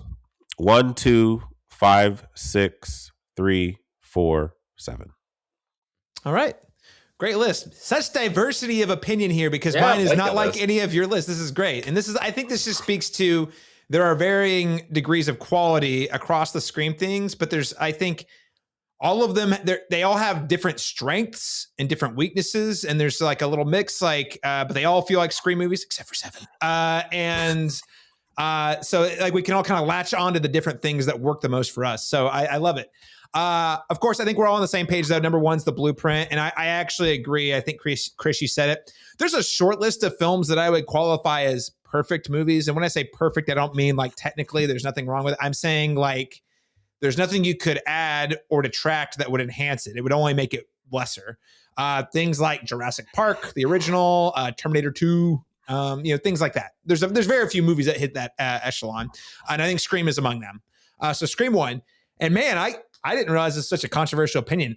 I really like Scream 4 a lot. I think the opening is great, very memorable, very fun, playful, and I think Jill's. This is what I'm talking about with like the whodunit reveal meaning something. I think her motivations are not only speaking to that moment; they were in a lot of ways prophetic of the direction that social media would take us in. And it was really, in a lot of ways, you're like, this is a huge warning sign. He's like, no, addiction to fame via social media and making yourself a victim in order to achieve fame. Bad acting. What I mean by that is pretending to be someone you're not or feeling a certain way you're not just so that social media will give you a win. Like all those things were in that movie, and I still think they're problems that we're dealing with today. And I was like fingers on the pulse with number 4. And I don't know, the hokey comedy worked for me. I do hear what you're saying with the lighting. The movie is lit very strangely. I have to admit, it doesn't look like anything like the other movie. It's a choice. It's a creative choice. I just don't know it works. Yeah. But anyway, the things that it does well work so well for me that I'm like, and also not only the actual move, the execution of like, Jill turns on Charlie, the other guy, Culkin Kid, and then like literally like runs herself into a wall, and then she goes to the hospital. All that, so it's great. Good. It's a great third act. It's a great third act. We could do a whole. If you ever want to do a bonus episode on ranking the ghost just motives the openings and the opening scenes, and like I could come on and because everything you're saying about 4 is. Like the motives. Oh my god, the commentary is fantastic. It's great. It's like I think like it's among the strongest in terms of like the actual like having a thesis and like really executing it well. And then I go to 5 actually for a similar reason. Not only did 5 have to overcome all of these questions about can someone else make a Scream movie? I don't know. Maybe they should just let it go. We don't have Wes anymore. Williamson's not on board, at least as a writer. I just don't think this. Let it be dead. And then they came out and made a movie that similarly had its fingers on the pulse of that moment, talking about toxic fandoms. And I'm not talking about, you guys keep calling yourself toxic fans on this. You're not toxic fans. Don't joke. You guys are pure fans that I like spending time with. No, yeah. The toxic fans would be like, we gotta kill that Caleb guy. He hated the movie. You know, we're already plotting your death. We're just letting you give your closing monologue before we do it. But I just thought it was such a clever commentary on a thing that was very much in the moment, in the pop culture zeitgeist in social media at the moment. We're still dealing with it today in different ways than we were in that moment, but it really holds up in that way. And then I go to 2. Here's the thing. I love 2 also. Like, I'm with you guys on everything. I think the set pieces are great. I love the college setting. The opening's fantastic. So it's not that I like 2 like much less than the others. It's mostly just like in terms of the ones I turn on to rewatch, I tend to rewatch it less. Now, that said, and Laron's heard me say this a couple of times, whenever you get to the Ghostface killer reveal and you've got Timothy Oliphant just going ham, that is probably my favorite going ham Ghostface. Like him and Matthew Lillard are neck and neck in terms of just actors who are going for it. His motive again feels very of that time, which is get famous via a court trial like that. All that stuff is chef's kiss. And I want to give it sounds like I like 2 less, but it's more that like 4, 5, and 2 are all really damn close. Yeah. And then there's a pretty big drop off to 6. Now, 6 I still like. I still like a lot. I think it's a good movie. Chase sequence, all the things you guys said. Chases are good. The last act delivery drops the ball pretty big time. And I even said this a couple of years ago. Like I thought it risked ruining the movie. Had all those other things I loved about it not worked so well for me, that would have been a deal breaker. Because it's pretty much the weakest commentary until we get to 7. And then after 6, we go to number 3. Rewatched it recently. I do like it. It's fun. It's I do, to your point, Laron, about sort of the trilogy commentary, specifically with Sydney's character. I think that stuff works really well. There's a cool dream sequence in it that I like quite a bit. A lot of people hate that, and I love that. I love it. No, a lot of people hate. How you sneak in Supernatural without. I was like, that's the Wes Craven I know. That's the Nightmare on Elm Street Wes Craven coming in like I'm gonna mix some things together. Which is crazy because like the trauma is what haunts her, and it's nice to see. You have to get reminded of that in visceral ways throughout the series, and I thought that was a really powerful way to do it, especially by number 3. And then in Dead Last, and then there's a huge drop off from there, like massive drop off from there, and then we get to Scream 7. So my ranking, to rank them, Caleb's official ranking: Scream 1, 4, 5, 2, 6, 3, 7. I do love this diversity, though. It is pretty. This cool. is the Facebook comments, Laron. You will never find. I'm saying that's the thing is even people who love these franchises, like you will never find 2 people with the exact same ranking if they don't change next week or something. But that just shows you the strength of it. I feel in general, the overall strength of the franchise is that there are things to love and there are weaknesses in some of all of them too. But I also think that those weaknesses are for each person are different. It's just preferential. It's like, do you care about this more or this more? And that changes with each person. So, and it changes the same way we change as humans. It changes over time. Yeah. Okay, really quickly. So because we are running long, surprising no one, what a twist. If we could very quickly in like 1 to 2 sentences give our alternate media recommendations. So if folks are interested in Scream 7 or even the Scream franchise, what is another thing you would recommend either to go alongside Scream 7 or instead of Scream 7? And I'll throw it back to you, Chris. So I actually said this as one of my recs in the Scream 6 review, but it even fits better now than it did back then. So I'm going to throw out the only other movie Kevin Williamson ever directed, Teaching Mrs. Tingle, which is a dark comedy thriller, not really a horror movie, but it was made in the 90s, very much got that Dawson's Creek warmth to it, and lots of tense situations and a pretty young cast, and it's a lot of fun, and I think it goes well with Scream 7 just because Williamson is directed exactly twice, and it's Scream 7 and Teaching Mrs. Tingle. It's crazy. It's going to be one of the biggest gaps between like director gigs. I mean, I know he's done a ton of TV, he's done directing there, but that's a huge gap between films. I don't think he's even directed in TV. I think writing, showrunner. I don't know. Writing, producer, I don't know that Oh, he wow. directed for television though. Okay, I might be wrong. I know he's worked on TV a lot, though. Obviously, Yeah. Dawson's Creek. He did that one show, but the one I always think about was the cult show about Edgar Allan Poe. The Anyway, following. yes, which I liked, Kevin Bacon. Okay, anyway, off track. Danny, what alternate media recommendations would you have for folks who are interested in Scream 7? Well, I think I've been playing a lot of video games lately. I think one fun whodunit mystery that also includes everyone's favorite David Arquette is the game The Quarry.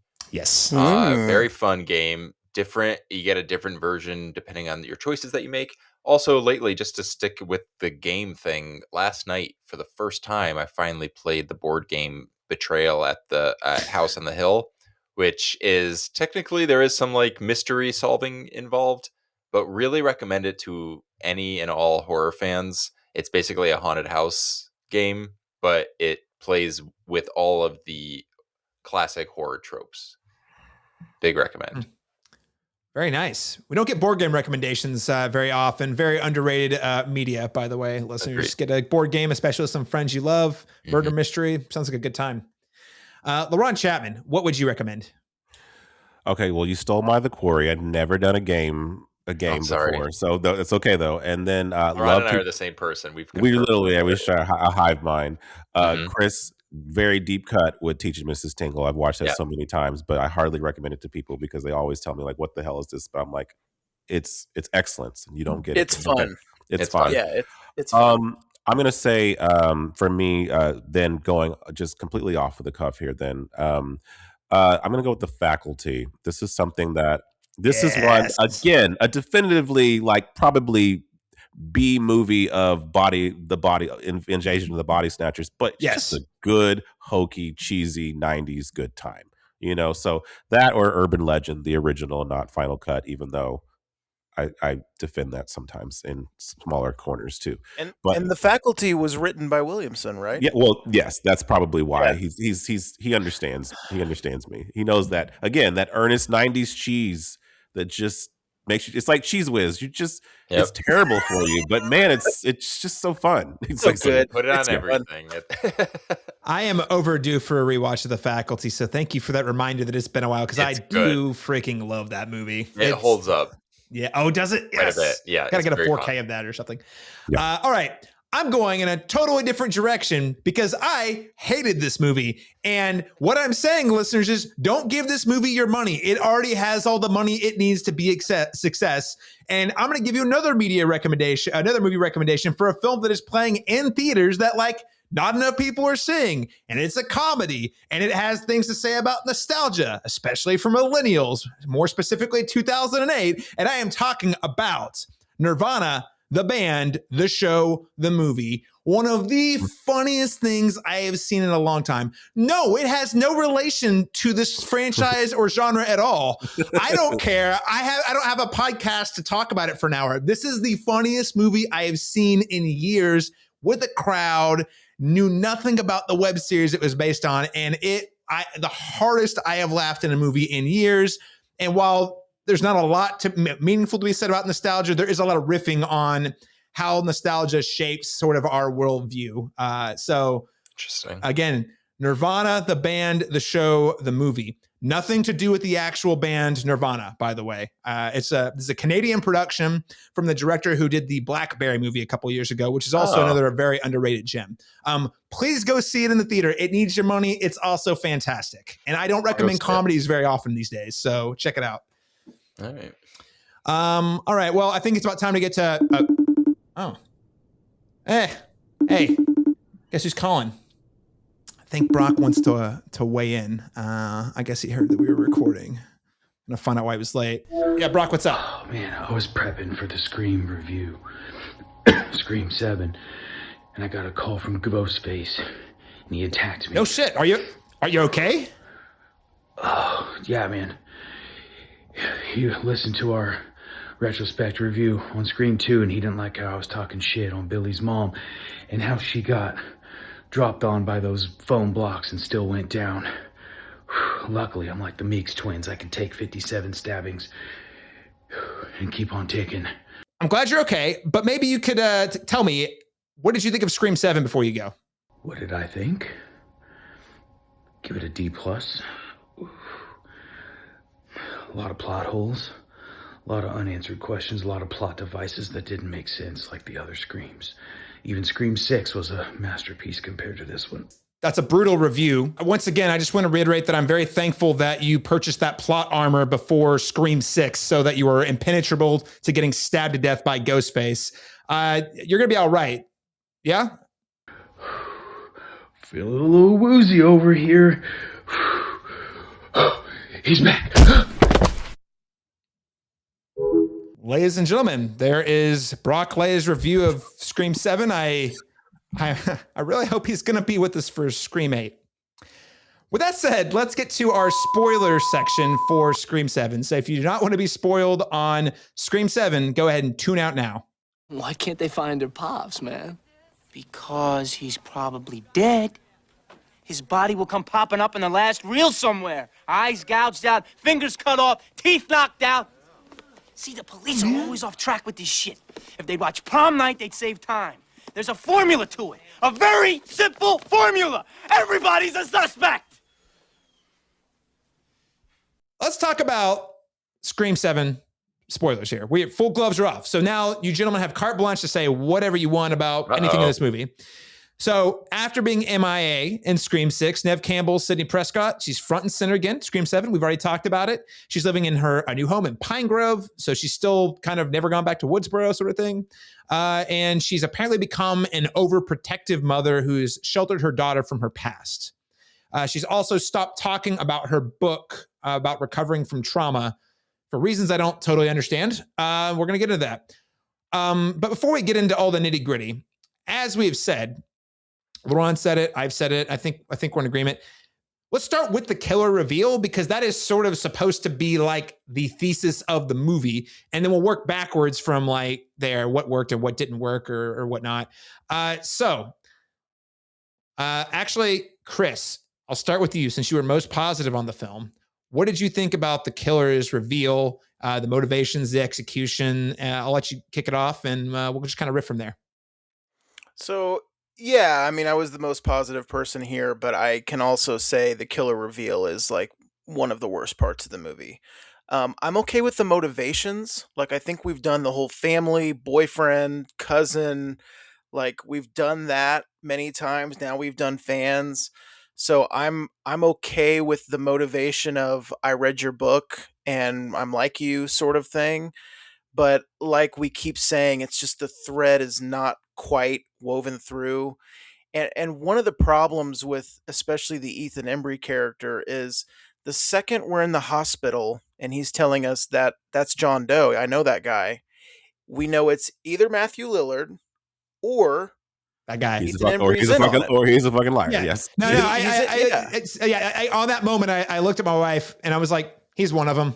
Like, you know, because the other thing is the movie goes out of its way to tell us later that if it was Stu, why would it be? That's such a stupid thing, which I agree. That would have been a stupid thing. So in that moment, I was like, well, the movie's not that stupid. There's no way they're that stupid to do that. So that guy has to be one of the killers. Right. And then Gail and Sydney don't really go after that. They don't like they've been through this so many times. It seems like they would say, we better go ask somebody else and not just trust creepy rest home guy. Yeah, exactly. You know, so it's like I think they still could have done it, but it's not veiled well enough and it's the setups isn't quite there. So the payoff is not quite there. So I'm okay with the motivations. It's just, it's not set up very well. And as far as I'm going to push you a little bit. No, not to interrupt. Okay. I don't want to interrupt. I want to push you a little bit because I'd also be interested in hearing and continue your thought. I want us all to come back to this question. What were the motivations? I'm like you. I don't know, buddy. It's like, I'm like you because she's got trauma, right? The neighbor has trauma, divorce, and she is somehow. What was the connection between her and Ethan Embry?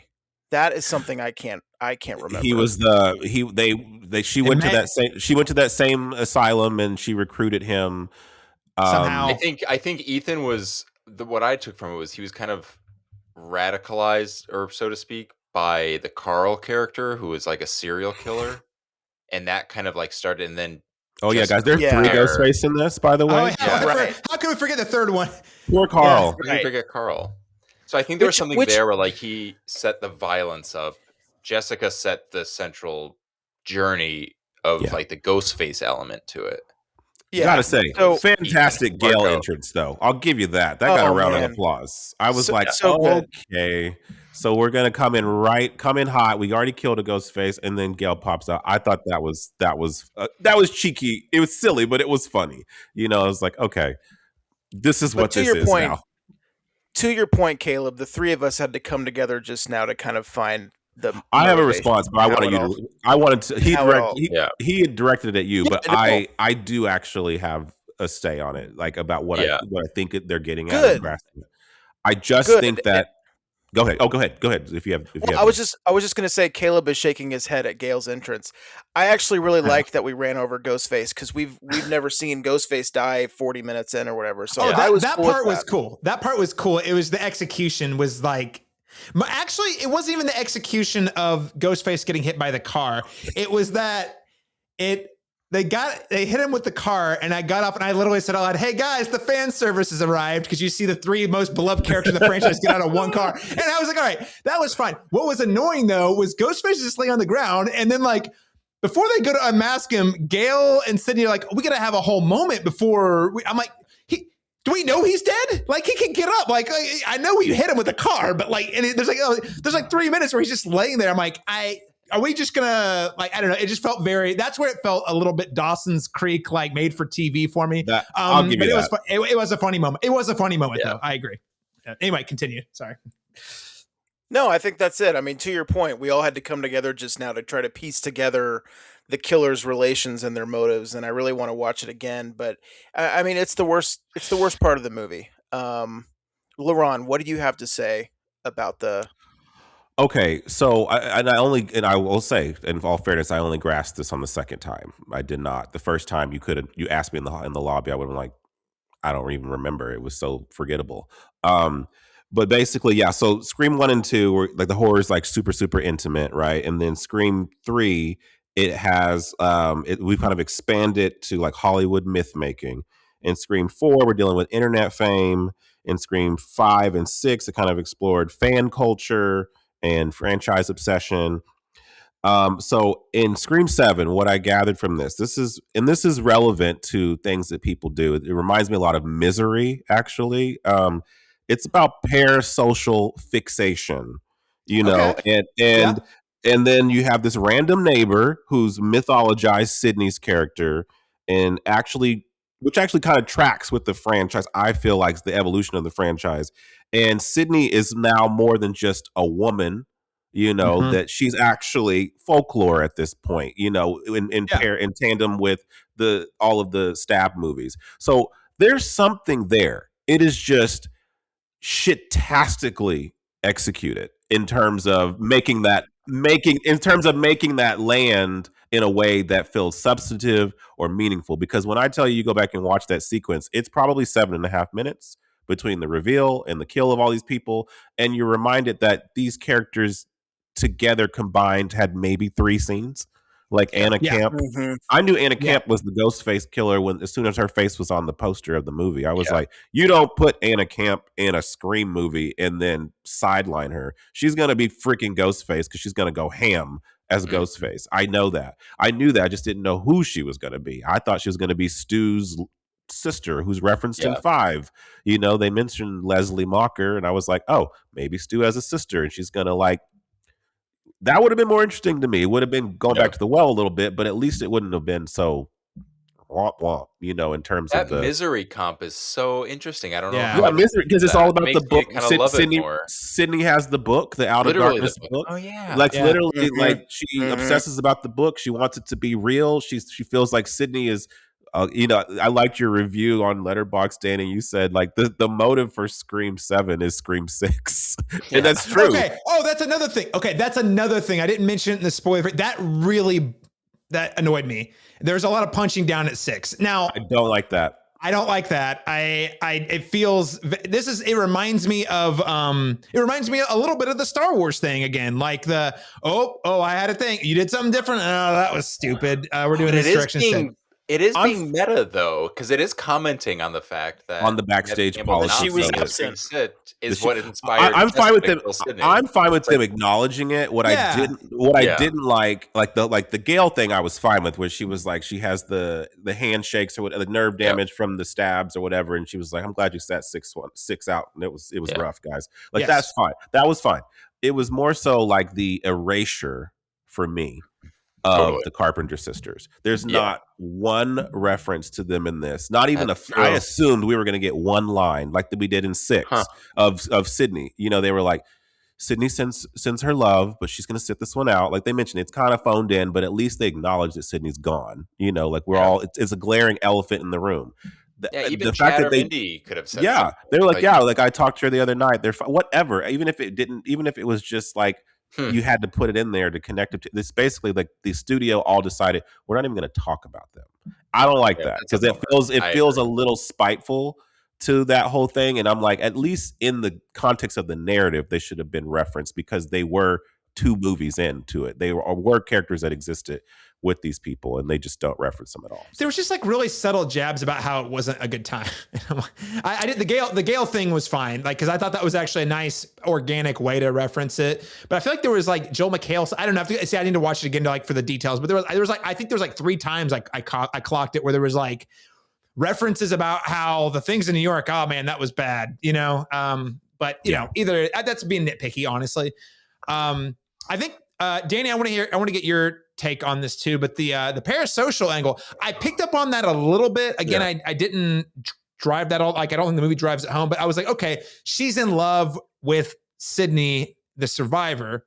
But I guess I hadn't really picked up on what does that mean. But you, Laron, did it. I mean, I love how you just put that in a larger context of like it's about the toxicity of parasocial relationships, which in a certain way could have been, it's not, but it could have been a conversation with Scream 4 even, because the whole point of Scream 4 is I want to get famous. Well, the flip side of that is you are famous and then people get obsessed with you and like it can get nasty, which is a real thing that has happened. So that's a great play. I wish the movie had really dug into that more. Drive it home. Yeah. Danny, how about you? I mean, like, what did you think about the reveal? That's interesting. You brought up Scream 4 because there is kind of a thing where like, you know, the idea of Sydney's self-help book inspiring someone to kill their husband is, I actually think is fucking so cool. Like, I wish they just let it cook a little longer because I love it. Because it creates a villain. It's just half baked. Yeah, That's exactly. the problem. But that concept creates a villain, like a great villain to mirror Sydney's journey as a survivor, because they're both survivors. You know, like the only difference is another thing that I like about that I wish they even stated a little bit more was this is our first Scream movie where, you know, it's like the mental asylum inmates have escaped, you know, and they just so happen to put on Ghostface masks and they're in cahoots. So it's very like there's an unpredictability to it where like obviously every killer has something, you know, like there's something clearly psychotic about them.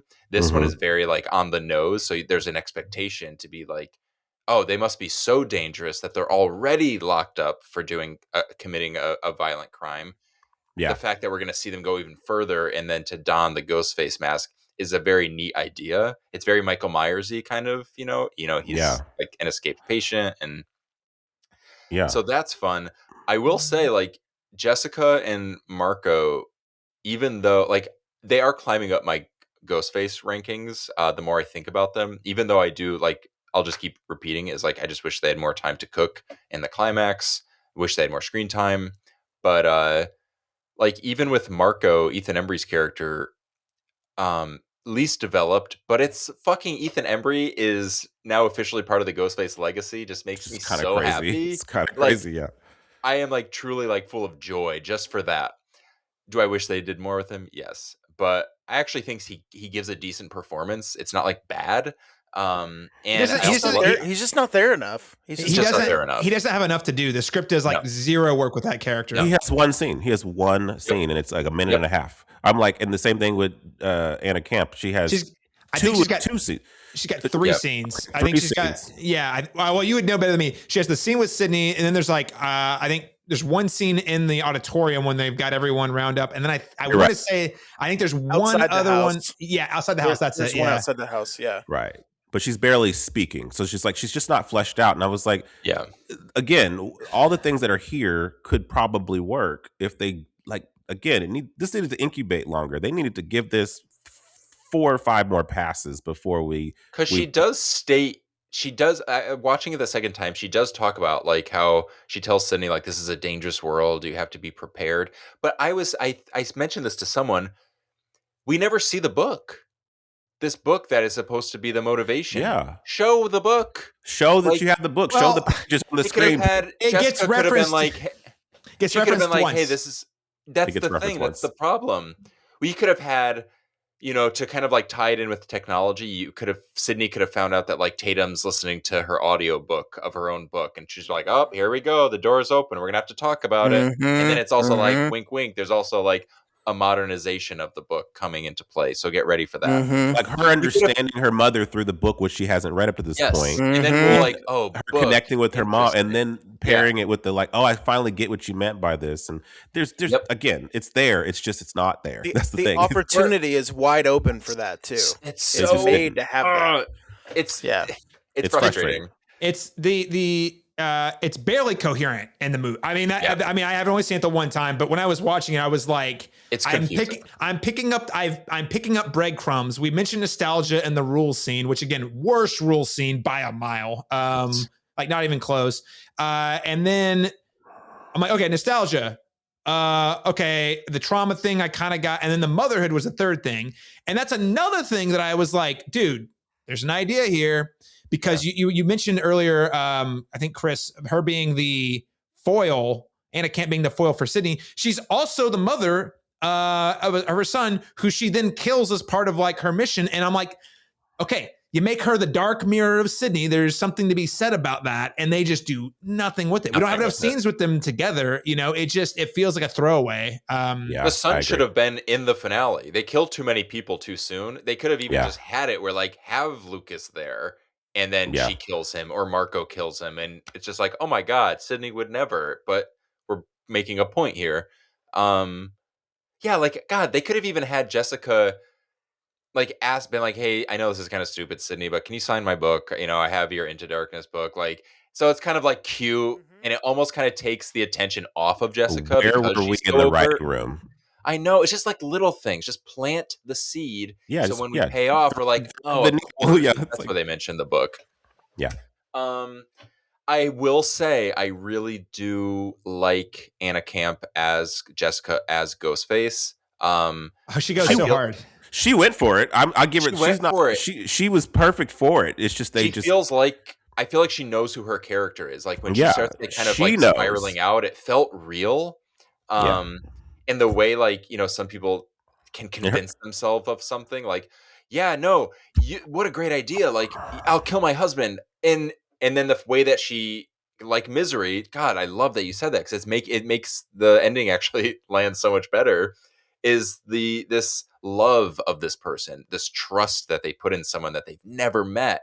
And the way that they are so emotionally abandoned by them if they don't play the part that they were expecting that they want them to play. Yeah, like I needed Sydney's you to be this for me to survive. She's settled. Yeah. She's over Ghostface. Now I don't have a purpose to go on, so I have to create this space for her. That's a real thing. That's a real thing that happens. Yeah, I mean, not to the Ghostface extreme, but I mean that's a real thing that people do that have this obsession with these kinds of.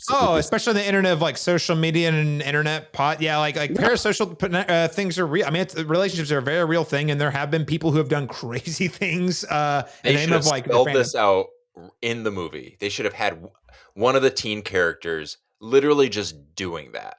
Someone say like, "God, you're so obsessed with that person," blah blah blah blah blah. You never even met them. Boom. That way, when we get the Ghostface reveal, have the themes rolling around. Exaggerated version of that. Yeah, it's like, oh, they were telling us what this movie was the whole time. How did I not put it together? Because there's not enough there. They settled for chase scenes and settled for like, okay, we got 2 chase scenes. We got a couple. We got to kill people, guys. We don't have time to flesh any of these people out. We have a half of an idea, but we'll figure it out in post. That's what it feels like. It just feels like there were things here, breadcrumbs here, but it's just so half baked and undercooked. There's so something there. And then the Marco thing is disappointing because it's like, oh, like give us something, give us one like more solid like motive for why he's doing it. Like I get it, he wants to kill people for whatever reason, yada yada yada. But there needs to be something. I might have misread it. I thought he fell in love with her when she was in the asylum. Maybe I totally missed. I need to watch it again. But that was because that was the only thing I could come up with for like why he would be doing that stuff. Makes sense. I mean, if he was kind of like, because he talks about assuming like what he was saying about Stu and Carl was true, that they kind of like became close, and maybe Carl had inspiration. But in this case, it's not Stu, it's Marco. Okay, so he was like radicalized, and for he brought out the bad guy in him, and then fell in love with Jessica, who also like, so he was kind of like consumed by that, like that's his new identity. But it wasn't like they were like, oh, he works at Google and he he knows tech. Cool. But I'm like, so what? Like so many people. I also love how Sydney's like treated like as like a matronly lady here, where she goes like, do you know anything about AI? It's like, girl, I know you are a call center girl. You've grown up in this universe. Your daughter's 17. You know what AI is. Like, right? Come on. Like you're not a grandmother. Like, but that was the a thing little music. too with the AI thing. I actually love that they talked about it. AI. Oh, me too. I love that they talked about it. It's of the moment. I think the execution was bad. I mean, I feel like I'm doing the same thing I did before the movie came out, where I'm like, what if?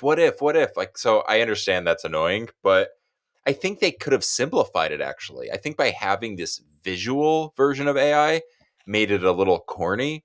If she was just getting phone calls from like past ghost faces or past victims just to fuck with her, boom, like that's so much more on an emotional level interesting for the character than to just do these like pop-ups of like, whoa, look what we're doing. Like at the end of the day, like the Stu mystery really doesn't make any sense. It fizzed out and made no sense afterwards. Yeah, there's no reason for them to have jumped through all the hoops to like. We didn't need Stu. We didn't need a Stu element in this at all. We really didn't. No. They didn't make a case for why Stu needed to be included here. It was a really lazy and dumb red herring that also doubled as fan service. That's my take anyway. Chris, you've been real quiet. On the note of AI, what did you think about the incorporation of AI into this film? Yeah, so I think the idea is fantastic. And I think to Danny's point, it would be one of those things. It's like, oh yeah, that movie came out when AI was becoming a thing. Like it fits in the time well. I think it's smart to use it, but I think it would have been used so much better if it had been creating breadcrumbs. Like you said, I thought of the phone calls too. And what if there were like pictures online and it's like people start to notice, is that Stu in the background of the looky-loos in the crime scene? There's no way that's Stu. And we find a hair at a crime scene. It tests positive for Stu Macher. What the heck? And if it was like more making us as an audience go, no. Is he alive? Maybe. But maybe AI thing should be breaking our brain. It should be like totally throwing us off. Exactly. Yeah. Go ahead, Chris. And then if we have to do the video with Matthew Lillard, if you do that at like 70 minutes in, then it has us all going, whoa, okay, wait. And we've bought into this idea that maybe he's alive now. I think it would mean a lot more. I agree. But if you just drop him in 20 minutes in or 25 minutes in, however early he comes in, immediately we're going, there's no way that's Stu. It's just shock value. Built up to not narrative. Yeah. Yeah, but if you built up to it, I think it would have worked a lot better. 1,000%. And it seemed exactly like that's what they were trying. Sans the AI part, because they were all like, his body, the only person who could verify that his body, like they should have been doing that, but with the AI component, how the internet is being flooded with misinformation and fake images. And then that's the meta commentary. It's like, I don't even know what to believe anymore because the movie's sending me all these signals that he's still alive, even though I was so sure he's not alive. And then the movie just does not go there at all. It just feels like it was handed to them. It's right there. Right. Yeah. And I'm again, this is not the movie's fault necessarily. This is like my interpretation of what the marketing materials were telling me what the movie was going to be about. But I was really like, burn it all down. I'm like, okay. So AI is going to come in, like they're literally burning the house down. It's going to be kind of about how AI is consuming all of this story and this lore to give us like a new, lesser version of the thing. And I was like, but they didn't. They just did not. This really, it felt like tacked on. Like, ooh, well, we can do deep fakes, right? Okay, let's make that part of the story. And it didn't feel like they'd really knew anything about how AI worked, the impact it's having on the internet, the psychology of people who don't know how to like sift through information meaningfully. Just huge missed opportunity. I felt all it was saying, it's such a good point. All it was saying was AI can be confusing, not AI is scary. Not, Yes. it's just like, whoa, maybe it's him. Okay, so what? Even if it is, then it is. Like and a killer could. And then there's no ramification either way. It either is or it isn't. What does that have to do with Sydney? And to your point, Caleb, fake news can really, truly make us believe something that is not real. There's so many ways they could have explored that meaningfully, and they just decided to use it as a gimmick rather than, an actual device in the story that could work to have a discourse about it. So, Damn. Yeah. Missed opportunity. Well, maybe let me ask you this question, and then we'll head to kind of like our, where do we want to see the franchise go next and close out. But I mean, listen, guys, we're 7 movies in. We've seen the formula done 7 times. And this movie, it's funny you mentioned Kevin Williamson was talking about how he was going light on the commentary and stuff. This movie also seems to kind of like roll its eyes at the Scream formula, even though the movie's kind of following the formula. Like, so when Mindy does the rules scene, Chad even rolls his eyes and he's like, "Oh my God, I told you we can't do this again." And, then she does a very lame version of it. But, there's still like, that is still part of the formula. There's an opening kill. There's a rules explanation. And then there's the reveal with motives that usually tie back and sort of inform what the movie's about. Question for you guys, 7 movies in, and we are we are certainly, definitely going to get a Scream 8. Mm-hmm. Does this formula still hold up, or do we need are we due for a refresh? And I'll throw it to you, Laron. I am always going to advocate, and I think, Chris, you and I have spoke about this. Actually, I think me and all of us have out now. I'm going to advocate for a new nightmare version of Scream where we can actually still honor Wes Craven's legacy, but we have the real actors playing the characters and a real live Ghostface is chasing them in that very meta contextual way where we can still be riffing on movies, but playing with the formula a little bit, changing the format of it. It just needs something fresh, because that's what's happening. Is unfortunately, this one feels stale. It's doing the same things that the other ones did, but not as cleverly, not as thought out, not as sharp, not as, so I think that would be a bold direction to go in with this, where I think that you could have fun with it. Then you can bring back Dewey and you can bring back Matthew Lillard. Then you can do all those things, but you do it in a, you know what I mean? Like a creative, fresh, new, innovative sort of way.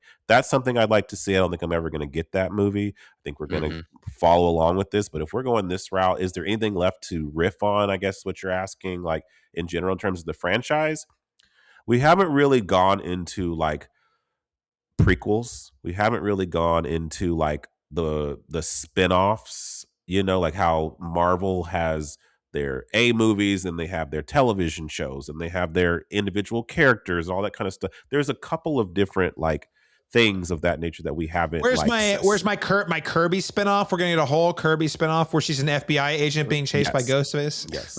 No, I'm not saying we need a movie where she's the lead in it, but I mean like a riff on those kinds of movies, if that makes sense. Clever. Like, so, what's their take on it? Yeah. Like what's their take on those kinds of things, that the IPification where we have to just oversaturate these things in every different form, different medium, just to keep things alive. And I mean, there's something to be said there. I feel like, at least maybe about capitalism, I don't know, but maybe not about movies.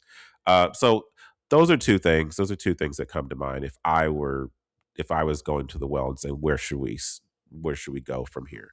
But all that being said, I do absolutely think that when we said we were passing the torch in 5, that is something I personally, maybe it's a hot take with Scream fans, I'm happy to see Nev back. I'll be happy to see her for 1 or 2 more at the most.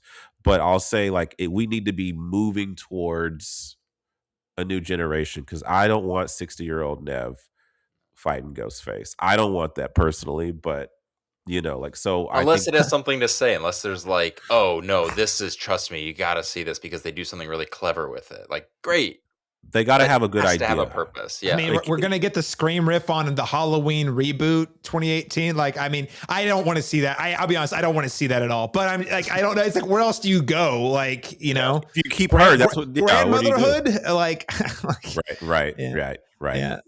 Oh yeah, I think it's a sound point. The spinoffs thing and prequel thing's interesting. You know, and frankly, maybe we could get a Scream TV show. I know there was a TV show that had 3 seasons, but I do feel like, you know, make it a Paramount Plus exclusive deal. Yeah, maybe that's an avenue, because you can also play with TV formulas at that point. Maybe we get like the movie maybe could do the TV thing. Like, there could be something like weird and very like self-referential about that. Yeah, maybe we do like like they did with Machete and Thanksgiving. We get an in-universe stab movie. You know what I mean? Yeah. Like That a would be stab movie interesting. that's Scream-esque. Some people would argue we got that with this, but you know. But No, I know, Laron, I'm not gonna lie. As a Ryan Johnson stan, I do in fact want to see Stab 8, where they're playing with flamethrowers and all the fans hate it. I want to see that movie. What is that movie? Just do it. Yeah. Yeah. I mean, all that said, though, I mean, the formula itself, though, Laron, you're still saying you're still game for the formula. What you're saying is new characters, different application. I think it's a tried and true formula that works. It's just that if you don't have anything to say, then pause until you do. That's my argument. That's what I'm saying. If there's nothing going on with the genre, then we don't have anything to satirize. Then we need to wait 5-10 years for another Scream movie. That's just period. Like, we have it needs to change and evolve. You know, like, you can't churn these out like Michael Myers movies, because they have to do so much more. They have to comment. They have to be funny. Have to be clever. They have to satirize things. And if there's nothing to satirize, then it starts to feel repetitive and it starts to feel like starts to feel like the thing it once satirized. You know? Exactly. So that's what 4 benefited from. For you know, we had a large gap until we got that. They had a lot more to comment on. 5 and 6 had less to comment on. You know, like and 7 had nothing to comment on. so there's that. You know. Chris, how about you? What do you think? I mean, you know, huge. I mean, even like this film, like, do you think the formula still holds up, and like, where could they possibly take it next? Yeah, I mean, I think Laron actually put it really well. I think the formula holds up. There just has to be something to talk about. And I do think movies are moving quick enough, pop culture is moving quick enough that I think there's always going to be something to say. But they need to say something. Yeah. And, you know, to Laron's point, prequels, spin-offs, everything you guys have already said, I think there are lots of avenues to go down. I will say I would like to see the new Nightmare version. Yeah. But my concern with it is that, and this is coming from a Scream lover who loves watching these movies and loves watching these characters, even when they're not perfect movies. My concern with it is, I think as soon as you do that, I'm afraid that the nail is in the coffin for the series, and I love the series so much. I mean, you do have to close it after that. I agree. And I get that, you know, Caleb thinks it's time to close the coffin, but I just love the characters so much, and I love the world so much that I don't know that I want to see it close quite yet. So and I get wanting to see a new, younger cast, not wanting to see old Jamie Lee Curtis, Nev Campbell battling Ghostface. But if we're going to do the new cast, you have to make me love and care about the characters. And the main character has to be really compelling, and her performance has to be better than Barrera's performance was in Scream 5. So yeah, that's where I'm at. I'll always be down to see the next Scream movie. I'm down if Nev Campbell is in it. I'm down if it's not Nev Campbell. I'm always going to buy the ticket. Yeah. But I have to. I think beyond the commentary is important. It's what Scream is. But if I don't care about the characters, nothing matters. Nothing matters at all. Yeah, I really need to care about these characters, which is why I'm still with this movie and why it got a B from me and not a D-, is because I do care, even if the commentary is kind of lacking. Yeah, that's fair. All fair points, and I appreciate the passion. Danny, anything you want to add? Honestly, not much to add outside of everything you said. Like, I actually thought this movie was going to be the prequel movie because they kept talking about the past in all the marketing. So I was like, oh, this is fun. They're going to like, God, they could have even used like AI tech to like, I thought like, imagine opening up on it's playing by the prequel rules, like opening up on Maureen Prescott's murder, you know, showing Billy and Stu. Did she get a phone call? Why wouldn't she have if that wasn't, you know what I mean? Like there's something there and like maybe we learned something new or, you know, so that was fun. With this one, as far as it like having something to say, I definitely, you know, I'm kind of just wrapping up what we've already talked about, but because there was so much emphasis on the mother-daughter storyline, it does come at the expense of giving time for the social commentary. So it's a bummer, but maybe in hindsight, we'll look back and go, this was the mother-daughter movie. Like it is what it is.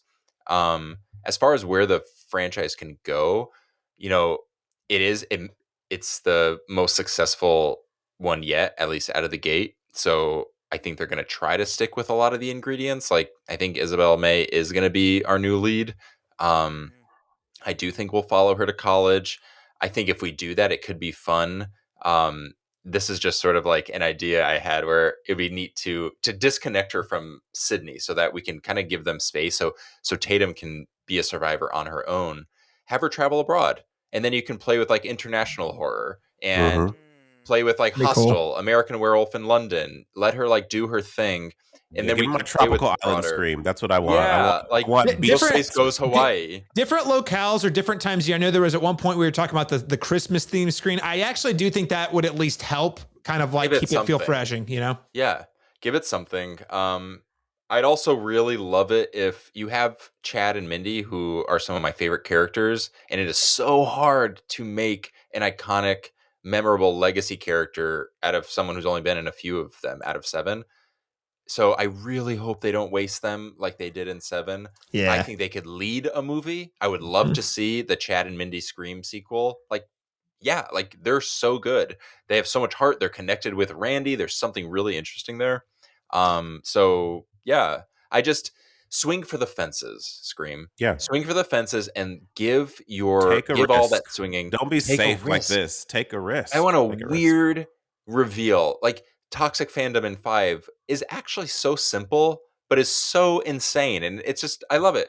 It's so identifiable as Yeah. the movie We that know it's what doing. it is. This We've one seen it. isn't. Yeah. Yeah. This one doesn't feel identifiable, which is a bummer. So just be identifiable, say something, and commit to the bit. And that's all I can really ask for in a Scream movie. Yeah. Well said. Swing for the fences. I like the international idea. I mean, honestly, just adding different like flavors, even if it's like a pretty similar formula. And again, yeah, having something to say is important. I'm going to go in a different, I'm going to riff a little bit or add a yes and. I actually do like the new Nightmare idea. And Chris, I hear what you're saying. That does feel like the nail in the coffin. And I think the way I would look at it is it would be a nail in the coffin for this continuity of characters that we have spent so much time with. And I do love the characters. And listen, yeah, it's all positive. I love the characters from the original cast. I love the characters from the legacy cast. This is why I'm like, I just don't know where to go. It feels like we have reached a point where there's not a clear like next step that feels fresh because we had to go back to the well for this one. So maybe we sunset it with the new Nightmare setting. And then I'm going to switch medias to video games for a second, but I'll try to keep it really brief. 2017, Zelda Breath of the Wild. We hadn't gotten a Zelda game in like 6 years. I don't know how many Zelda fans there are out there, but what I will say is between 1998 Ocarina of Time and 2011's Skyward Sword had a very repetitive formula throughout those games, right? And it's a gameplay loop. I loved it. I still love it. It's a thing that's great, but it was definitely a point where you're like, we've done like 6 of these. I feel like it's kind of getting boring a little bit, so what they did was they basically just threw everything that you thought you knew about the formula out the window and said, what is it about these games that people like? And it's more like they honed it on certain themes and they went back to like the very original game and like broke it down and they built like a whole new style of game that still includes all of the same core elements that people latched onto about like adventure, exploring, discovery, bosses, dungeons, all that stuff is still there, but it's a totally different game than like, the formula that was running for like a good like 15 years. I say that to say I think you get the new Nightmare because I do think that's a really cool, inspired idea, and I think that would satisfy like the demand / interest / business case for like bringing back all these old faces quite a bit more than what we got here. Ran out of time for that, but man, what a waste of so many cool actors with the AI thing. But it would also set the stage for, okay, now we've really got to reinvent this. Let's go back to the original and look at what was it people liked about it. Remove the formula, throw the formula out the window. What was it about the movie that worked? And how can we create a new formula based on those same components? That is not easy to do, by the way. And it's very risky. But at this point, you're making money. The formula feels like it's getting really tired. The characters feel like they've kind of met the logical conclusion. I feel like that's really the only place to go. Myself. It's so smart. That's what they need to bring to the room is exactly what you said. Is just like, let's talk it out. Let's try something. Like it's already, we're already making money. It's so smart. It's so strange that they're not talking about that and that they are for a franchise that they're unwilling to go further with it. It's like we already got them like on subversion, like subvert. Just we're keep subverting. We're 7 movies in. Waiting. Maybe they're waiting until we hit Scream 10 and it's like, oh, the box office is a little weak. Okay, we have one last trick up our sleeve.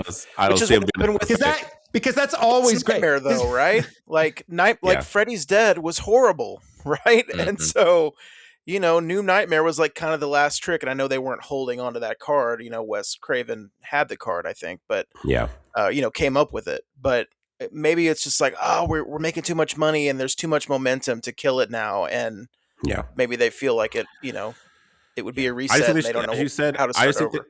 I just think they should take risks, and I think that like you said, they already got us like in the palm of their hands. Clearly, we're 7 movies in, and it made more money than the first one. That makes no sense to me at all. But like for some reason, the fan base is still hungry for this. So try something.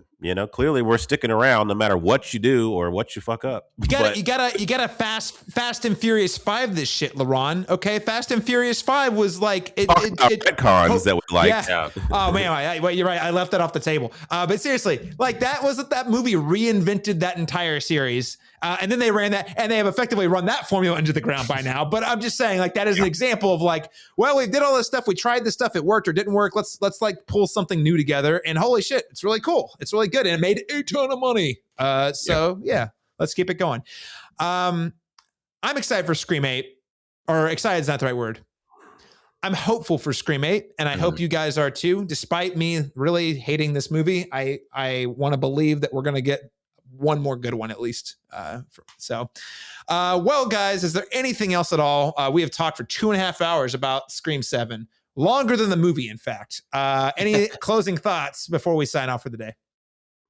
I think we had more to say than Scream 7. Yeah. And I say, full quote for the episode. What do you guys think of Scream 7? That's the full quote. No. We had more to say than the movie. Guys, it's been so much fun.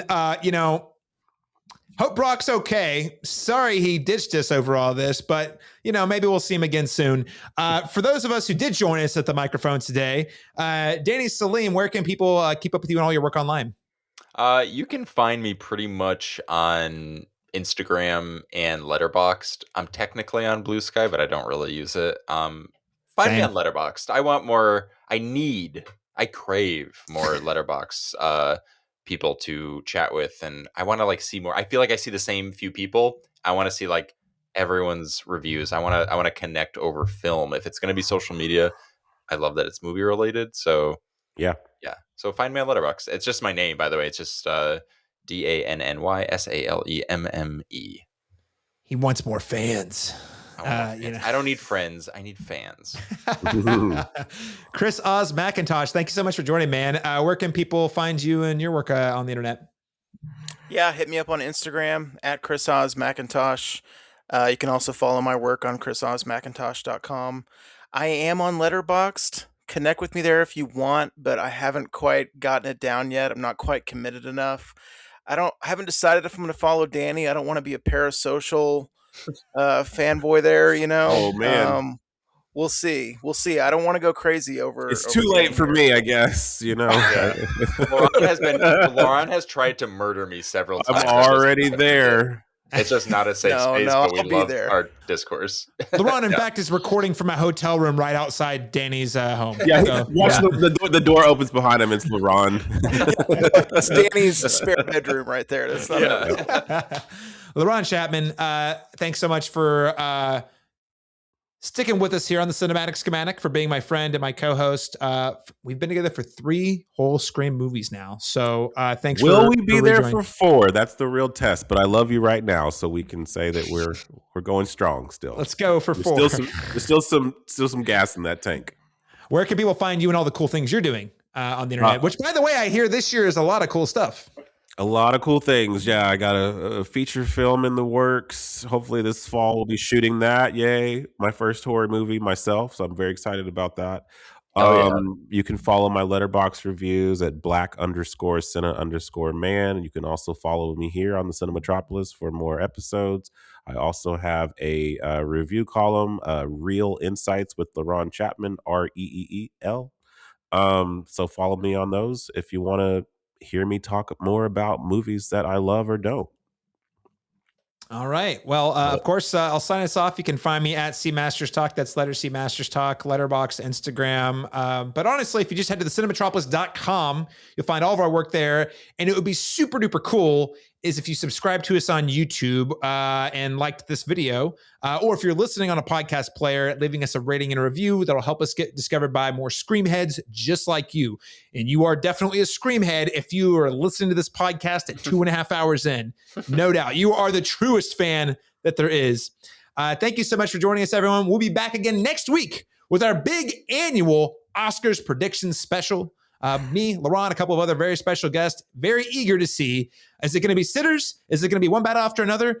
Is it going to be Avatar, Fire and Ash? We'll see. Catch you again next time.